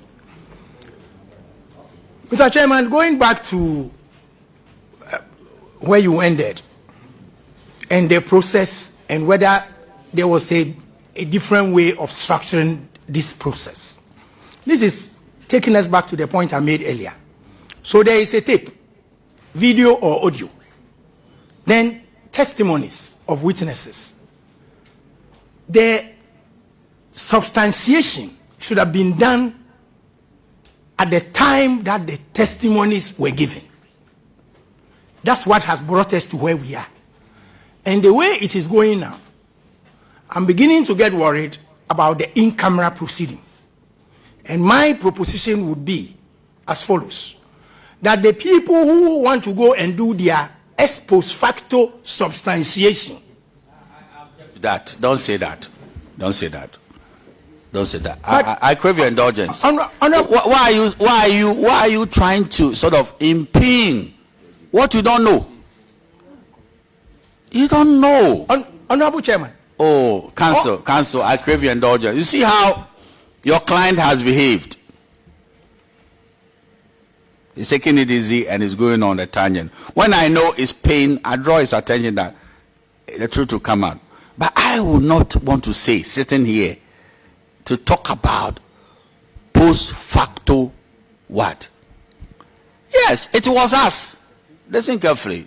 It was us, and the sense of what we got about the matter that we said, let's talk about whatever I want. Then we'll sit in camera and you bring your, what if, let me ask you this question. What if they started bringing the evidence in the open, which is so embarrassing and is so serious that it will undermine national security? There would have been, with the greatest of respect, if you like, the unreasonable men who said everything should come into the public space. That is no exercise of discretion. If you like, let me show you the authorities. What we are doing. There's an authority for it. And I know you are a very powerful lecturer, but let's look at, I think you've paid regard to the Supreme Court authority of Raphael Kubagi and versus Asari and others. Council, you know this authority. The Supreme Court. Yes, Mr. Chairman. Okay, let me tell you what a principle that the Supreme Court enunciated. That's what we call substantial danger of unfair prejudice. There's something like that. That if we are not careful, some matters will bring about substantial danger of unfair prejudice. And also the Supreme Court said the one who is listening to evidence should have the power of what they call discretionary exclusionary rule. That is the point. So the referee or the judge should have the power of discretionary exclusionary rule. So you can use your discretion to exclude some things because of what you and I know could have national security implications. And you could use your discretion to permit some things. So even the Supreme Court allows that this is done. But in the final analysis, I do not know that you will be shortchanged. Because look at all the space we're giving the IGP. To also, put his case across. Do you want me to go into issues of evidence? Honorable Chairman. Please. So, where I was going to end would have been as follows. Once we complete this public hearing, we would beg leave of the committee and leave and go home and let the committee meet whoever has evidence to substantiate whatever. Subsequently, share that evidence with us. We'll spend time to review it and invite us back. Council, leave that to us. I've never seen somebody going to play a football match. And as a matter of fact, is trying to determine the scores. I know you are a lawyer of repute, but leave it to the committee. And credit us with a modicum of honesty.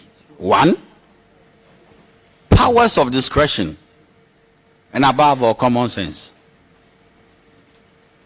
Trust me, and I want to say so, and all the members here, Patrick Boama is not cheap. My brother, my vice chairman is not cheap. These are police officers. What will be the credit to us to mess up your client, the head of the police service, and by extension, the entire service? All these matters, we've been educated about it. And we will tell you how we're going to run these matters. In fact, we need to also do serious consultations as well, because even in our meeting, I don't have to tell you everything. Before we met you, some issues have come up. It's not got to do with any evidence. It's got to do with procedure, command structures, and how you treat the one in China. We will look at all these things. So please don't be apprehensive about anything. What you are going to get from this committee is that the IGP and any other witness will never be shortchanged by this committee. I want to state that forcefully, because people are calling me about it. I have to be very sensitive about what you are doing. There is nobody here that will use this platform to discredit. You won't do it. To cancel, I mean... Chairman, thank you. Well, thank you. Be rest assured. Leader, you want to leave here? Okay. Well, let me thank you very much, and let me thank the committee for the work so far. And let me take the opportunity to let the police service know the police service is not on trial. And I was very clear in my mind when I stood up on the floor of Parliament to basically call on the Speaker. And all the reason I did that was because I heard voices of professional police officers supposedly said things that were unbelievable, that I thought should not be said. And I said to myself that, is this true? If this is true and it permeates in the police service, we need to know and address it in the recommendations so that we can be sure that we have professional police service that will protect the interests of this country, especially when it comes to the stability of this country and our democracy, which is really renewed every 4 years in elections. And so, to the proud police officers that are dedicated and professionals, that are honest, that are doing the right thing, there's nothing to worry about. Precisely. And so, I want to thank you. The police service is on trial. Good people of the police service are not on trial.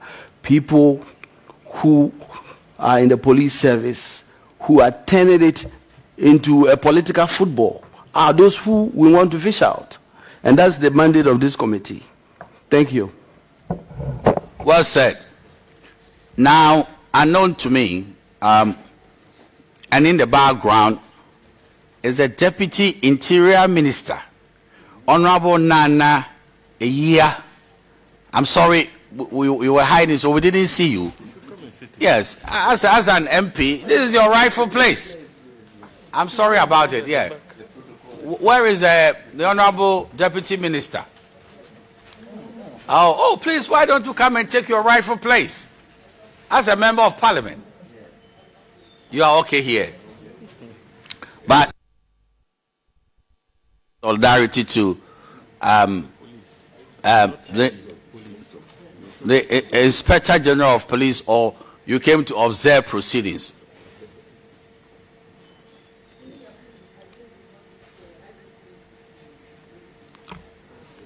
The IGP must be important, you know. Yes. I see.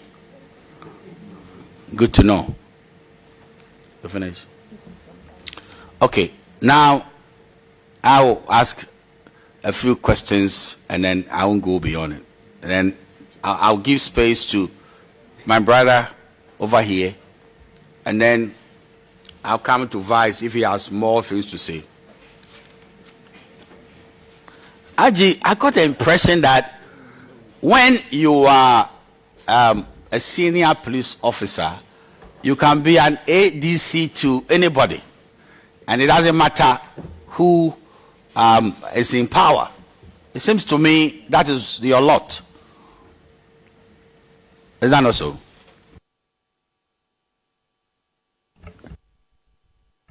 Honorable Chair, the most important thing is this. We are police officers who have sworn an oath to do the job of policing. And wherever you are assigned, you have no choice and you don't complain. I got the impression you were with Professor, my lecturer in company law, one of the best lecturers I've met, of blessed memory, Professor John Evans Atamels.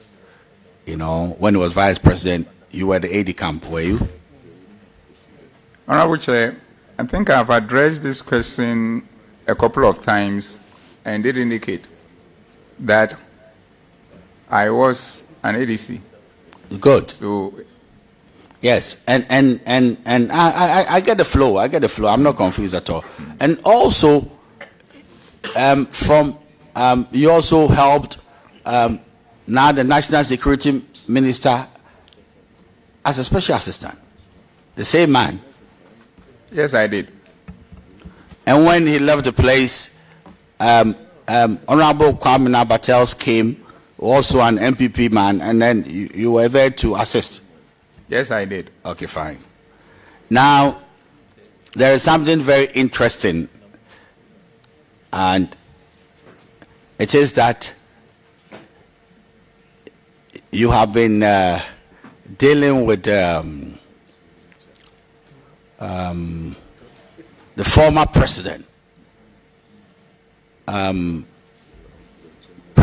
former President John Mahama, and you've been I nearly said you've been flirting, no? You've been engaging consistently. Is there any truth in that? And what is the content of your engagement? Honorable Chair, that is incorrect. Another set of allegations, just another set of allegations, just as it is, to make it look that I'm a policeman who is doing politics. I am not. I'm a professional police officer, and I don't do such things. So it is falsehood, unless maybe they have something to prove that. But it is falsehood. It's not true. So they should stop it. They can use any other means to get any other thing that they want, but not lying about me in a serious manner. I thank you. Is there anything wrong? Honorable Chair. Let me finish. Is there anything wrong for an Inspector General of Police to be talking to the opposition leader? Is there anything wrong? Honorable Chair, the position of Inspector General of Police, and by extension every police officer, is to serve the good people of this country, of which the former president is one of those. And there is nothing wrong with that. But there is a distinction between something that has happened and something that has not happened, and people want to create it in order to make their case look good, so as to for them to get what they want, because they know that type of information sells, and that is shameful. Do you visit ex-president Dramani Mahama? Do you visit him? Honorable Chair, I don't visit His Excellency the Vice and the former president. I don't. Does he visit you? Honorable Chair, Chairman, the former president does not visit me.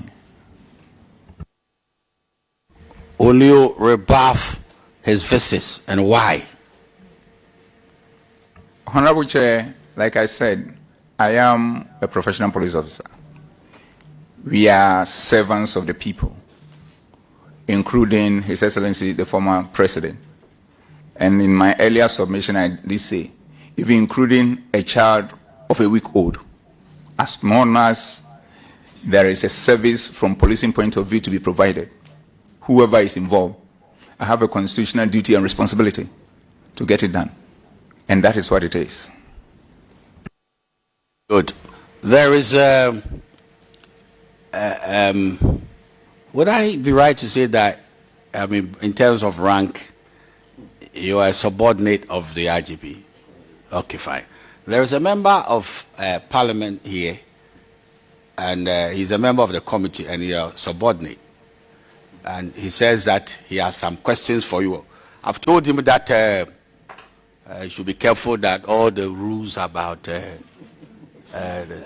command structure and service inquiry and police council. You shouldn't write a book this afternoon. So please, honorable member, before you is your superior.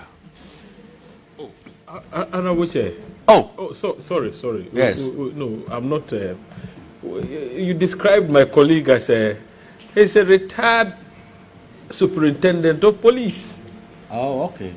He left the service honorably, and so now there are no strings attached whatsoever. Oh, okay. If you put him in that pigeonhole, you are mentioning service inquiry, and so it means that he could actually become the subject of an inquiry if he doesn't comport himself well in the presence of the IGP. We need to clear the air that my colleague is a retired officer, just as Honorable Ophelia is. She is also a retired police woman. She is no longer subject to the discipline of the service. Okay. So we need to highlight some of these things so that we are guided. I can see the IGP's lawyer is laughing now because he knows that if these people were serving police officers, they wouldn't be sitting here. I forgive your trespasses. I forgive your trespasses. So, Honorable, the IG is before you. Yeah.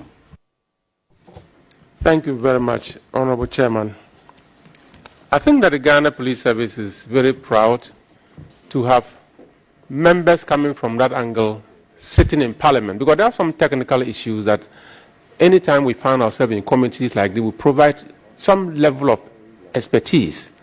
And that is why even the chairman himself is confused. He thinks that having served as a police officer before, if I sit as a member of Parliament and the Inspector General of Police is before me to ask questions, I will be a bit intimidated because he used to be my boss. That is not the case. What is the case is that the IGP is happy to find some of his sons in other jurisdictions doing fantastically well and still making the police proud wherever we find ourselves.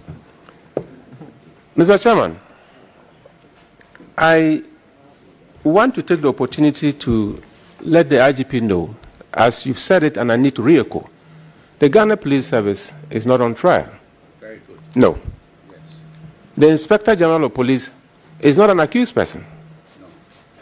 What we are doing, strictly according to our mandate, is to ensure, the bigger picture is that we should ensure that we have a better Ghana Police Service. A police service that is professional, a police service that respects the laws of this country, and a police service that can work well for us to go and sleep well. So if you head that institution, anytime we find you, we'll revere you, praying that you appreciate the fact that you are appointed to discharge a particular function. And in this broad country where you have your role to play, it is our prayer that you do it well, such that one day when you retire, as your colleagues are all gone, I work with Mr. Paul Tawiakwe, I've worked with Mr. Ahmed Al-Hassan, I have worked with Mr. David Asante-Apietu. So just be aware that one day you will also be gone. But when you are gone, what will be your legacy? The question. IG, all these things we are talking about is all about your leadership style and what is your vision. So my first question is, what is your vision as Inspector General of Ghana Police Service?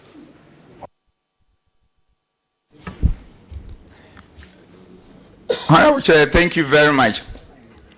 The first point I have to make is that even though it has been handled, even if my colleagues were to be in the service, they will still have the privilege of asking me questions and asking them, because I have a listening ear. And I keep telling my colleagues here, and they keep even teasing me with it. Because I tell them, God knows why He gave us, each one of us, 2 years and 1 month. From that analysis philosophically, I think God wants us to listen more and talk half of the time of the listening. That is why the ratio is 2:1. You listen twice you speak once. That is my understanding. So the police I lead, I work it out in such a way that my colleagues and I, as we tour the country, engaging the police people across the country, something I've done about 92% with all my colleagues, and then engaging the personnel and the communities. Sorry, Chairman. Sorry, Aji. You know, I won't allow you to take a whole of the time because I want you to go and rest. But you answer my question. What is the vision of the IGP? Straight, just simple. Because there are questions that will follow. I just want you to state the vision, then we'll go ahead. Thank you.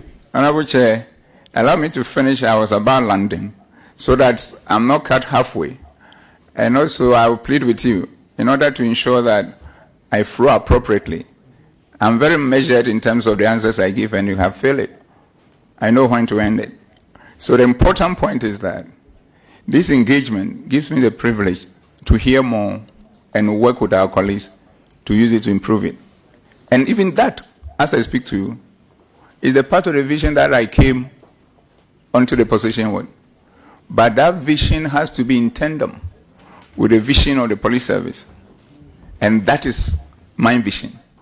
My personal vision is my commitment to work in concert with my leaders, my officers at the national level, at the regional level, at the divisional level, at the district level, at the station level, to turn the corner in terms of policing in this country.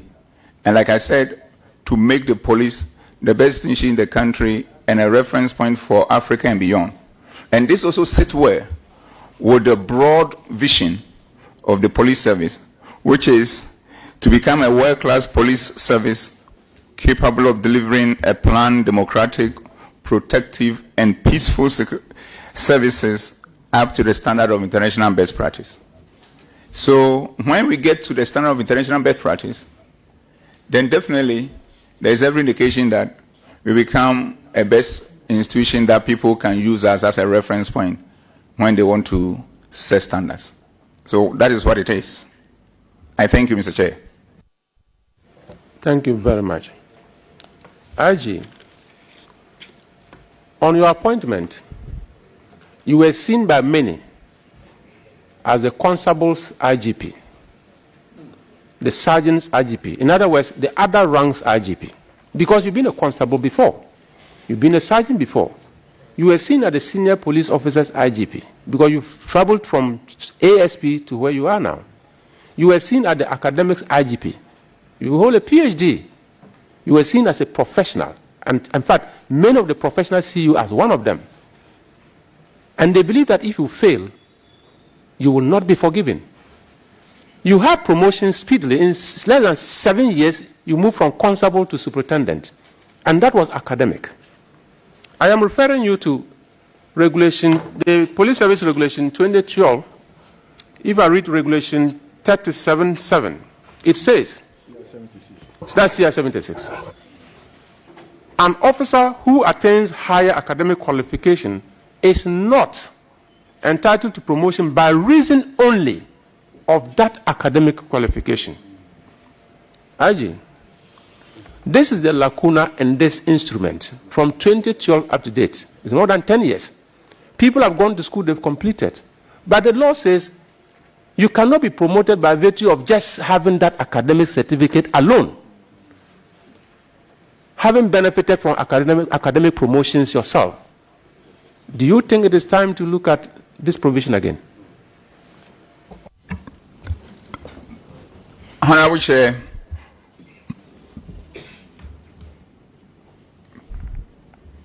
this provision, like Honorable Member did refer to, has been in existence since 2012, and if I'm not mistaken, October of that year. And it has been something that has been implemented since then by all successive police administrations. And the Ghana Police Service under my watch now is ensuring compliance of that law. So our hands are tied when it comes to people who have gone to school and they are coming and they are asking for promotion. And it didn't start on the watch of this current administration. It is 11 years or more ago. And this is something that has been implemented. But unfortunately, it is being circulated around and making it feel that as if the current administration that I lead, we have denied people their promotion because they have gone to school. And then it has become difficult for me to speak to it because after they have petitioned the police council asking for some sort of mercy in terms of this promotion, and why the police council was considering the matter, they took it to court. So it's not something that is the creation of the current administration. It is 11 or something years old, and the people involved know it. But they present the matter out there and make it look like it is the current administration which has come to invent something to deny their promotion. That is not a good thing, that you allow your selfish interest to overshadow the reputation of an institution and an individual and a team leading it now. So in terms of the attempt to change it, Honorable Chair, the law is as it is. We cannot involve ourselves as an administration in illegality as those who came before us did not involve themselves in that illegality. So if there is anything to be done about it, that would be the suggestion you are looking at.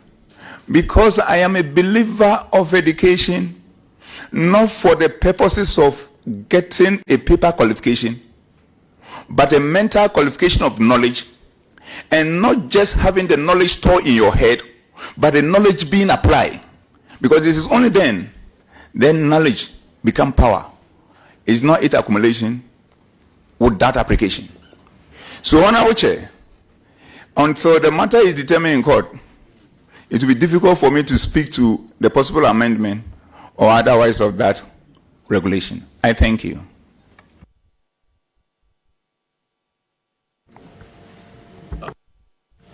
IG, I think the question is seeking to elicit an opinion from you, looking at the way the provision is couched, you know, and so we are aware that some officers have sued, but nevertheless, you know, such an opinion would not be prejudicial to what is before the court, because this committee, if you look at the terms of reference, we have also been tasked to make recommendations which possibly could lead to legislative reform. Yeah. And so that is, I think, what the Honorable Peter had in mind. We are not dragging you into the pending litigation where you could be cited for or contempt. In any case, you are privileged because you are before Parliament. Whatever happens here, I mean, nobody can take you out and cite you for contempt for speaking to a committee of Parliament.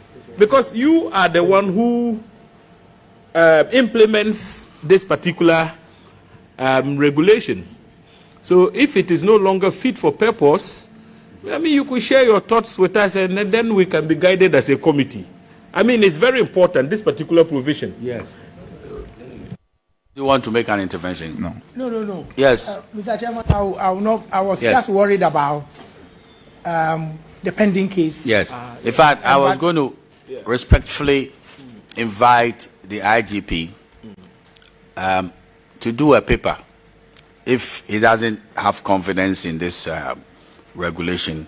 And then we will know how the minister will have to do the necessary amendments. So that's what it is. I don't want him to dilate on the entire thing, but the legal department and is coming together. You can do a paper that, look, this is very inimical to, the progress of others in the service or otherwise. So please, let's leave it as it is. But I agree with council that we should leave it as it is.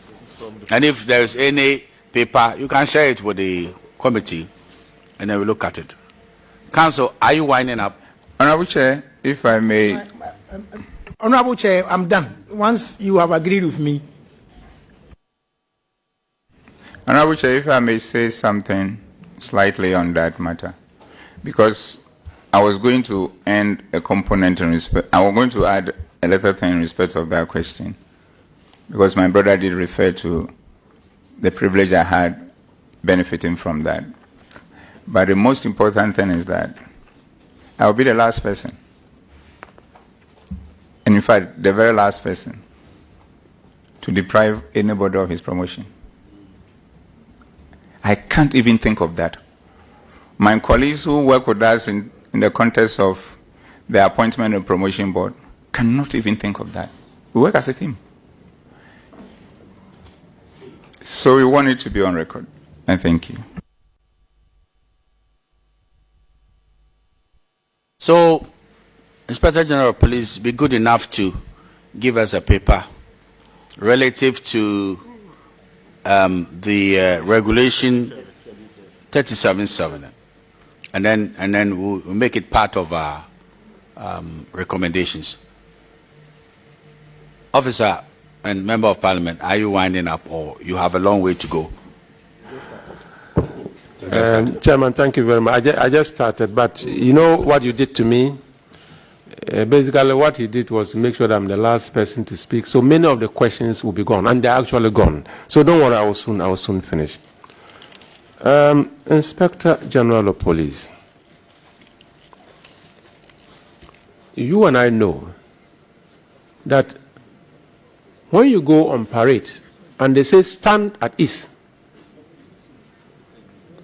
it is a leadership drill that is being taught even at that basic level. As you open your legs wide, one leg is on the police public, your other leg is on the general public.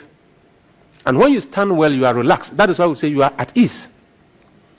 At any material time that the police public is not happy or the general public is not happy, you find yourself wobbling. Commissioner Mensah says, in his opinion, you are the worst IGP in his 31-year-old career. That is his opinion.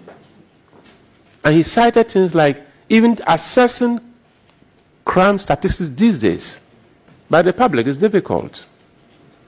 Police public relations officers across the regions have all been shut up. They don't speak again. You are here with us, and it's an opportunity. For me, I think there's an opportunity for you to tell Ghanaians. If this assessment from Commissioner Mensah is wrong, as you alluded to initially, and you mentioned a lot of things that you are doing, I've also just mentioned two things that he also mentioned. In doing the balancing act, what will be your comment regarding public relations activities and accessibility to information from the police by the public? Thank you. Honorable Chair, thank you. Honorable Chair, listening to the Honorable Member, I picked three of them, and maybe one is in one container. Two are in one container, and the other is in a different container. The first one, we were talking about the police community. And I can assure you, the police community is at peace with itself. Let me say this, Honorable Chair, as leaders and by godly natural design, you can't have everybody liking you. And even it will not happen that everybody will like you. Let's be very analytical on this matter. As somebody who believes in tradition and culture because of my multi-ethnic background, as a Ghanaian. Everywhere you want to install a chief or a busuapeni, not everybody will agree on a candidate. Yet at the end of the day, we get a candidate, and the rest who may not like that candidate, the leader and the leadership have to find a way of pulling everybody together. Even if you want to be very divine, let's go to the religious field, where God Almighty superintend in terms of who should be his rep in this world in connecting to us as his creation.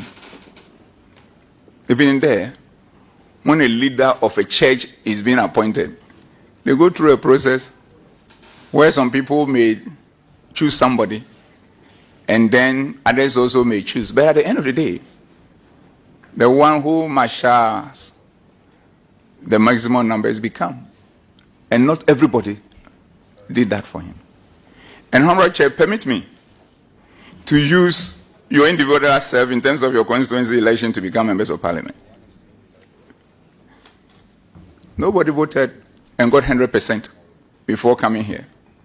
And even in some cases, nobody even got 50%, especially when you have multiple candidates. So some people may be members of parliament with about 40% or thereabout, representing a constituency made up of 100% of people. That is what it is. So in the same context within the police service, as Inspector General of Police, working with my colleagues, we as a team, we can't get everybody appreciating what we do. But this is what we do differently. Because we have what I call mindfulness mindset. We are aware of this and we try to get everybody along, in respect of whether the person likes or does not. And I've demonstrated it. These are my brothers. In spite of all what is happening, at the break, I walk through them. We have the chat. It means getting along. We may have differences, but that should not stop us from working together. So this is what we've done, pulling everybody together and having majority, a very substantial majority of the police community being so happy and falling in love with us because we won their hearts and minds in terms of what we do. And I give you about 3 of them. First, and I started this when I was the Director General Welfare. I toured almost everywhere in the country, visiting police people who are indisposed and they are in their homes. Some years, nobody has visited them. And it gave me an understanding of the suffering of some police people when they are becoming disposed and everybody has forgotten about them. So through that, we work on mechanisms and brought them to the picture and provided them with all the support that they need. It's something that I have continued when I became the Inspector General of Police. Everywhere across the country that I have been to, the 92 or thereabout %, going to every village, every town, every city across the country, I touch base and visit all police people who are indisposed. And after that, we work towards making sure that they get the needed help. That led to even the establishment of the Police Emergency Medical Intervention Fund. That can take every police officer to everywhere in the country and be provided with support. These are some of the soft touches, soft things that we do beyond all the broad things, including not denying everybody promotion and having a listening ear. But 2 more of those soft things. Anytime, anybody, and mostly at the highest level, need to be reassigned, I call them personally. Some of them, after we have discussed at POMAP, and we think that this person should go here and go there, at times we put it even across for POMAP to look and suggest names that will go to places. And I called them personally to check and plead with them based on my regimental diplomacy, so that they can go and function there, so that they go with a very positive and encouraged mindset, so that at the end of the day, where those people have issues, maybe my child is preparing for BC, maybe I just moved my family from this place and my wife or somebody is involved in something, we consider it. And when we consider that, we stop it and then find alternative officer to handle that. Again, every police officer, including all my colleagues at the very top, brother, sister, is how I introduce them. And then, speaking to them, please, thank you, regimental diplomacy. And finally, another soft off. Until recently that I've reduced it. Every day across the country, I pick one police officer in each region celebrating his birthday or her birthday, and I call to wish the person a happy birthday. All in the quest of bringing everybody on board, especially the limited number who naturally, by natural law, will not be with you, so that they also feel comfortable and belong. Imagine you are there in your district or station and receive a call, and IGP said, today is your birthday, and I want to wish you a happy birthday. There have been 2 instances that I have been in a region, Nicodemously organized for a cake, and walk to a police station and handing over the cake to the person, and then becomes a party there and then. So we know that not everybody will like us, but we have a way of making sure that everybody feel belong. And we've done that with my colleagues as a team and getting to that. Now coming to the other issue of the Public Affairs Department. Honorable Chair, it is something we have discussed at POMAP, agree upon a strategy for redefining our engagement with the public in a manner that sits well with international best practice.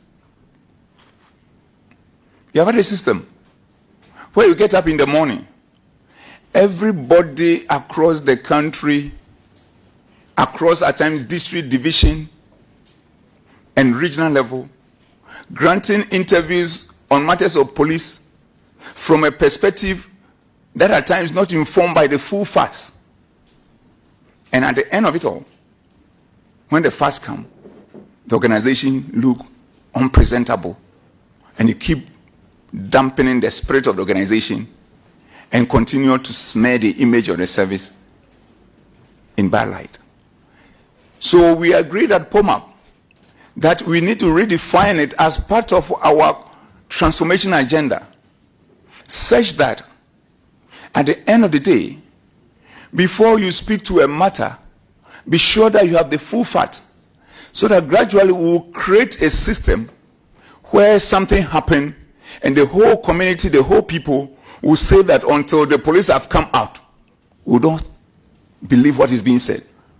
Rather than having a system where everybody is talking would have truth and putting the police in bad light because people think that it's coming from the police, it's not creditworthy. How can we then win the hearts and minds of the public for them to partner with us to police them in a manner that will make the country feel at peace? So all this matter is not the invention of Dampare. It is something that we've looked at and then got all the commanders at all levels involved and get their inputs before it's handled. Because I quite remember a police management with regional commanders meetings were held, and all the PROs were brought, and they deliberated on this, and we all saw that this is good for the organization. Then the question that came, then how do we do things and inform the public timely so that there won't be any gap?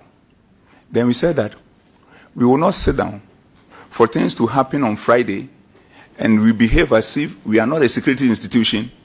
We said that it is in the weekend, so we will inform the public the next Monday. But we know, from my little understanding of media and information space, it's like a chair. Whoever walks in first sits on it. And you cannot come and sit on top of him or her. By that time, the public might have been informed or misinformed based on that information. So we need to have a very efficient way of getting information there as soon as possible. That is why you see that in recent times, information from police across all our media space are delivered on matters as soon as we have the full facts that will inform the public to continue to deepen their trust, confidence, and respect for us. We do that irrespective of the time of the day. You can have us seen coming out with information in the morning, in the afternoon, in the evening, in the night, at dawn. And at times when you release information at dawn, then you hear the next day people are saying, these people, don't they sleep? Because we love what we do, and we are committed doing it. So we are living international best practice. And this has redefined the way we go about pushing half-truth there and using that to dampen the spirit of the organization. And finally, we have even gone to the extent of ensuring that when that information is out there, there is no way it becomes something that people cannot rely on. So, Honorable Chair, there is nothing that we are doing that is not informed by our strategy to transform and become the best institution in the country and reference point for the world. And by way of example, internationally and nationally, we are also learning from other institutions the way they conduct their public affairs. So the international standards we are looking for is both national in character and an international also in character or design. So we are very focused in working together as a team and with the public and with all stakeholders, including Parliament, to ensure that we have the best police service in Africa and beyond. I thank you. Please, let me just. Okay. Yes. The gentleman over here has covenanted with me to ask just one more question, and I come to Vice, because we are about to conclude today's proceedings. So, Honorable, you have the floor. Thank you very much, Chairman. I have one question, and then I will just make it very brief. It is in two parts, A and B. The A is just requiring you to say yes or no. The A is requiring you to just say yes or no. IG,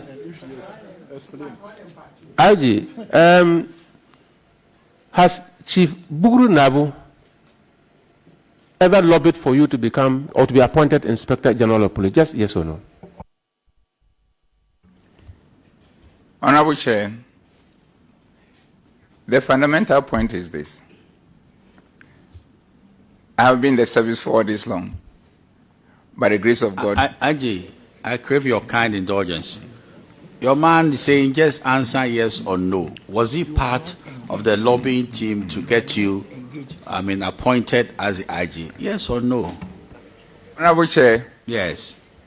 The answer is no. IG, you should count yourself very lucky that you found a parliamentary committee telling you that this document here, CI-76, should be reviewed. I'm sure if you wanted to review it and you wanted to get parliamentarians to listen to you, you go through a lot of frustration. So this is free counseling. The last question. You and I know that if a police regional commander reports to you that a particular district commander doesn't have the capacity to become a district commander, and he wants you to transfer him or her, the question you'll be asking is, where should I send him or her to? What have you done about the incapacity or incompetence of such an officer? You have a responsibility to recommend capacity building for such an officer so that the person will be updated for use. You can't abandon an officer and the government will be paying such a person at your level. If you find an assistant commissioner, a chief superintendent of police, probably 6-7 years in his rank, not being promoted by virtue of the fact that the person's competence level is questionable. IGP, 2 options: abandon to rot, or spend money to build capacity and promote and use. Which one will be your choice? Thank you. Honorable Chair, the most important thing is that it's something that we have found a way of deliberating upon it since I came on board as the head of the organization. And my colleagues and I, we've not been able to agree, and knowing the points I've made here, that I've always been a team player. And once we've not have a solid consensus, that has been the bane of the issue. But I can assure you, it's a deep reflection for us, and we are going to look at it and work with God's speed and get that thing handled in a manner that everybody will feel at peace. I thank you. Now, Vice Chair.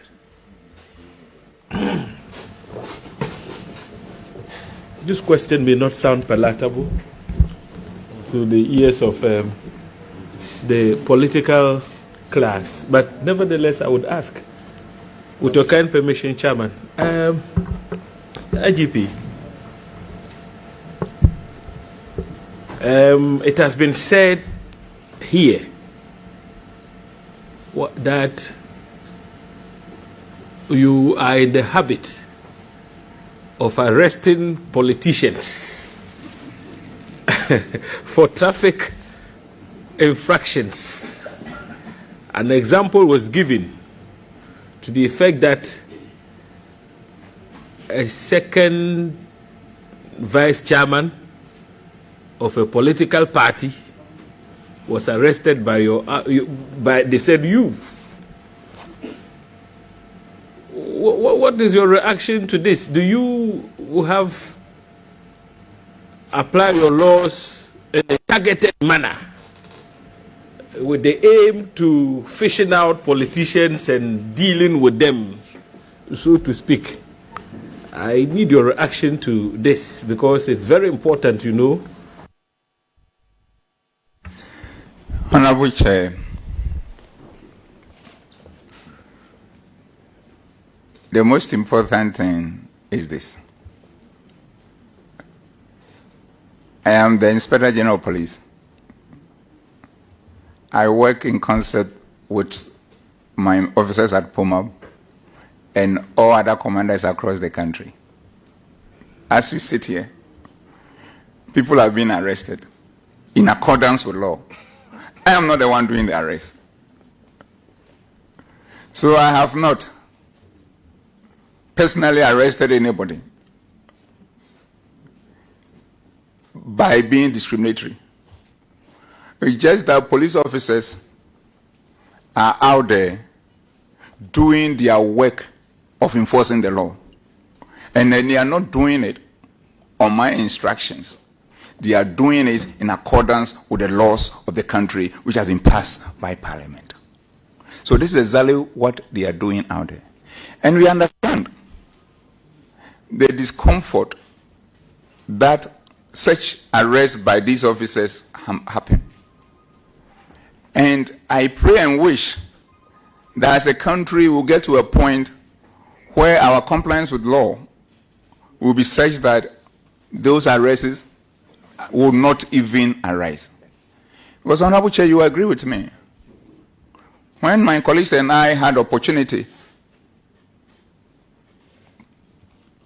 with this privilege, and once again, with appreciation to Mr. President for appointing me as Inspector General of Police, in our quest to transform, we saw that indiscipline on our roads were getting to a point of no return. And the number of accidents and the associated death or injuries leading to amputation of legs and hands and other parts of the body was becoming something unthinkable. So we decided to work in a way that will send the right message to everybody that let us come back to our Ghanaianness of being disciplined for the sake of the lives of everybody. So the arrest of people is so unpleasant to the leadership of the police service, especially when they're involved in people occupying important positions in society. Not to say that anybody is above the law in a way, but to make the point that we wanted as a team and as an institution responsible for the work that they are doing to encourage everybody to be in compliance. And the level that the thing has gotten to, we needed to come out with something that will send a message, which as we speak, it has been sent. Now look at the sanity on our roads. Look at the number of lives being saved. And let's go to the hospitals and find out the reduction in amputation of legs, hands, and other parts of people's body because somebody is being disciplined on the road.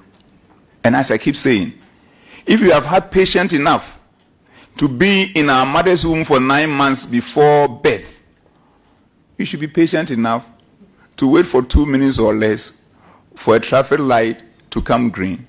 Or be patient enough to knowing that I'm traveling and I need to catch my flight. And the flight is, say, at 2 o'clock. To finish everything and get to the port before that, than to be in hurry and then be in the middle or some other places impeding the free flow of traffic. The questions that we normally ask. So touch wood.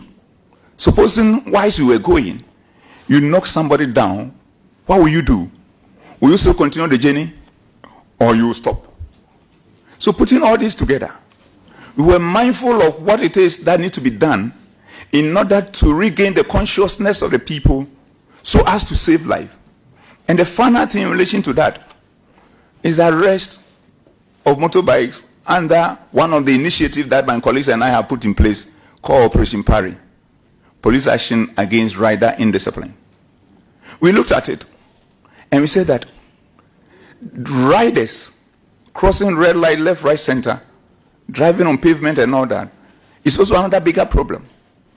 But we cannot apply the same methodology for dealing with the vehicles to the riders. Because these riders, that is the riding he or she does, mostly he, for his livelihood. And at times, even the value of the motorbike that they are using is at times less than 1,000 Ghana cedis, or maximum some 2,000, 3,000. And they do this indiscipline, and you arrest such a driver, such a rider, and you send him or her to court, and the court found him or her guilty, and say that you are supposed to pay a fine of, say, about 1,000. Even if he sells the motorbike, he won't be able to raise the money. So we've been circumspect, and we don't send those people to court. We rather get them arrested, educate them, and then release them, and keep the education going. And out of that, we even established rider ambassador, police riders ambassador, to continue to engage these people, so that together we bring discipline on our roads in our communities. And this has led to the reduction that we have out there, and that led to the situation for a long time having riders average of about 90%. We are still on it. We haven't got it to 100% yet. Stopping at traffic light and waiting for the green to signal before they move on. I thank you. So, yes, Vice will ask his last question, and then we bring proceedings to a close. Thank you, Chairman, for granting me the opportunity to, but I've exhausted my questions. I have exhausted my questions. Right. So. I want to read to the benefit of the witnesses before this committee. And I want to call attention to bear on Article 103(6) of the Constitution. A committee appointed under this article shall have the powers, rights, and privileges of the High Court or a justice of the High Court at a trial for A, enforcing the attendance of witnesses and examining them on oath, affirmation or otherwise, compelling the production of documents, and C, issuing a commission or request to examine witnesses abroad. We had an issue with Bugri Nabu, who said because of issues of chieftaincy, National House of Chiefs meeting, he couldn't show up today. And we obliged him that he should come tomorrow. So tomorrow is a sitting of this committee. We are also asking the Minister for National Security to appear tomorrow. So, Inspector General of Police, I know you are a very busy man. Tomorrow, come with your 2 lawyers as we continue proceedings.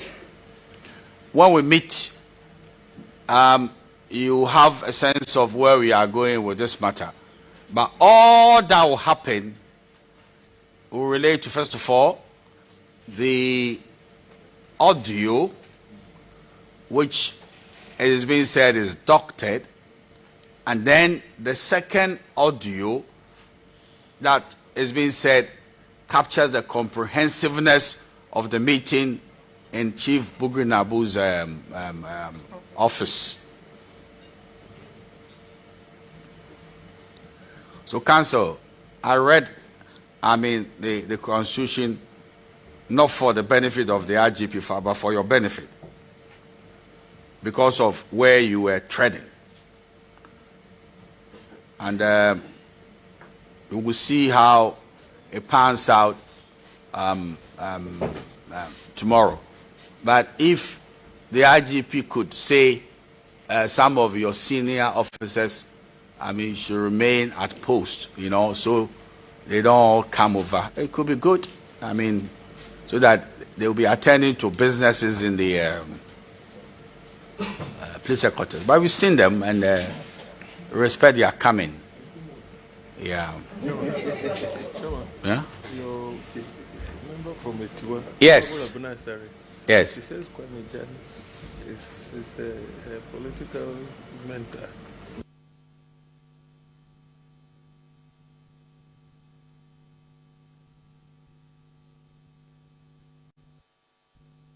We have in our midst also one of the decent ladies who glorify womanhood in the political arena.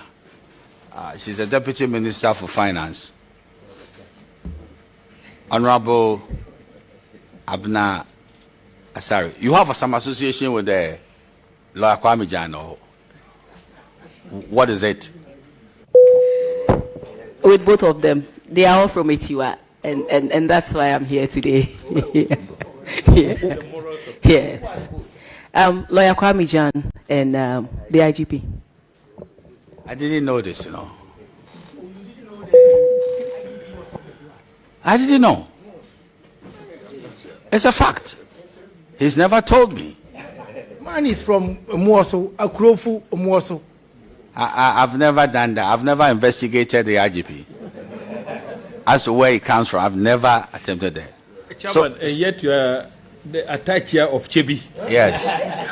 Yes, but the 2 people are all my subjects, this gentleman and then Abna, but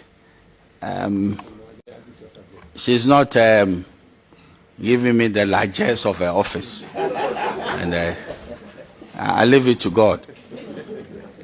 So, Aji, this is how tomorrow's proceedings are going to begin. Bugri Nabu will be here. He should come I mean, I think by this medium, he's hearing my voice. You come with his lawyers of consequence. The witnesses should come back tomorrow with their lawyers. The Inspector General of Police should come with his lawyers. The Minister for National Security should show up with his lawyers. And the proceedings will continue. I was glad when I heard IG saying that in relation to arresting politicians with vehicles and they are in a rush, there is also arrest of individuals using motorbikes. But the police establishment exercises discretion in the manner in which they apply the sanctions. The politicians go and pay the huge fines, and then the dispatch, the motor people are educated. You see, I think it's a very fair and reasonable way of human engagement. So tomorrow I will exercise a similar discretion. Yes, and on this note, oh, okay, yes, Honorable Honorable Nogbe Ernest from Ashiaman, you are most welcome. You are most welcome. We thank you for joining us. So tomorrow's time is 10 a.m. in the forenoon, and we hope to see all the individuals here, and then we proceed. We appreciate your coming, and in the absence of any other matter, Aji, you want to say a word? Yeah. Yes, Honorable Chair, by way of my concluding remark, because I know after you have spoken, I won't have the opportunity to speak. Having said that, I want first of all to thank you and the members of the committee for the invitation to come and to speak. I also would like to thank my family, the Achem one, the Kwawu one, the Kropon one, and the Nkonya representing the Guans one, for the encouragement and the support. I also want to thank the church of my birth and my upbringing, the Presbyterian Church of Ghana, for their prayers and support across the country.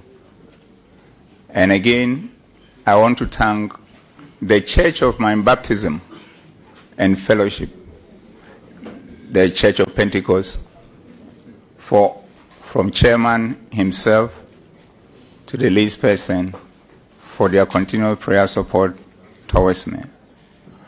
And more importantly, I want to thank Mr. President for his continual repose in trust in me and the support he gives me.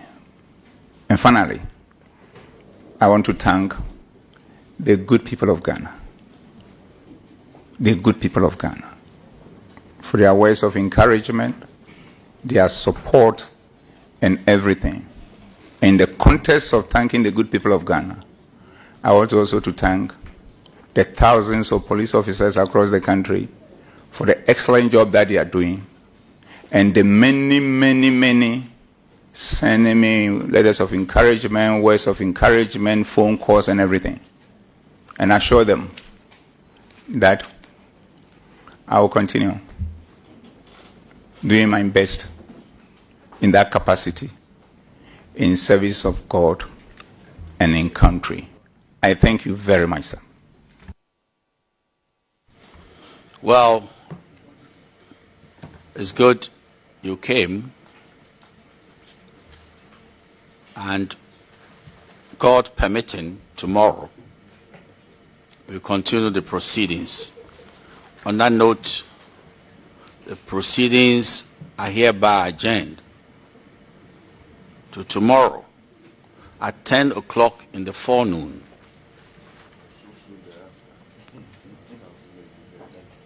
And on that note as well, the head of Ghana's Police Service and all the witnesses are discharged. Thank you very much.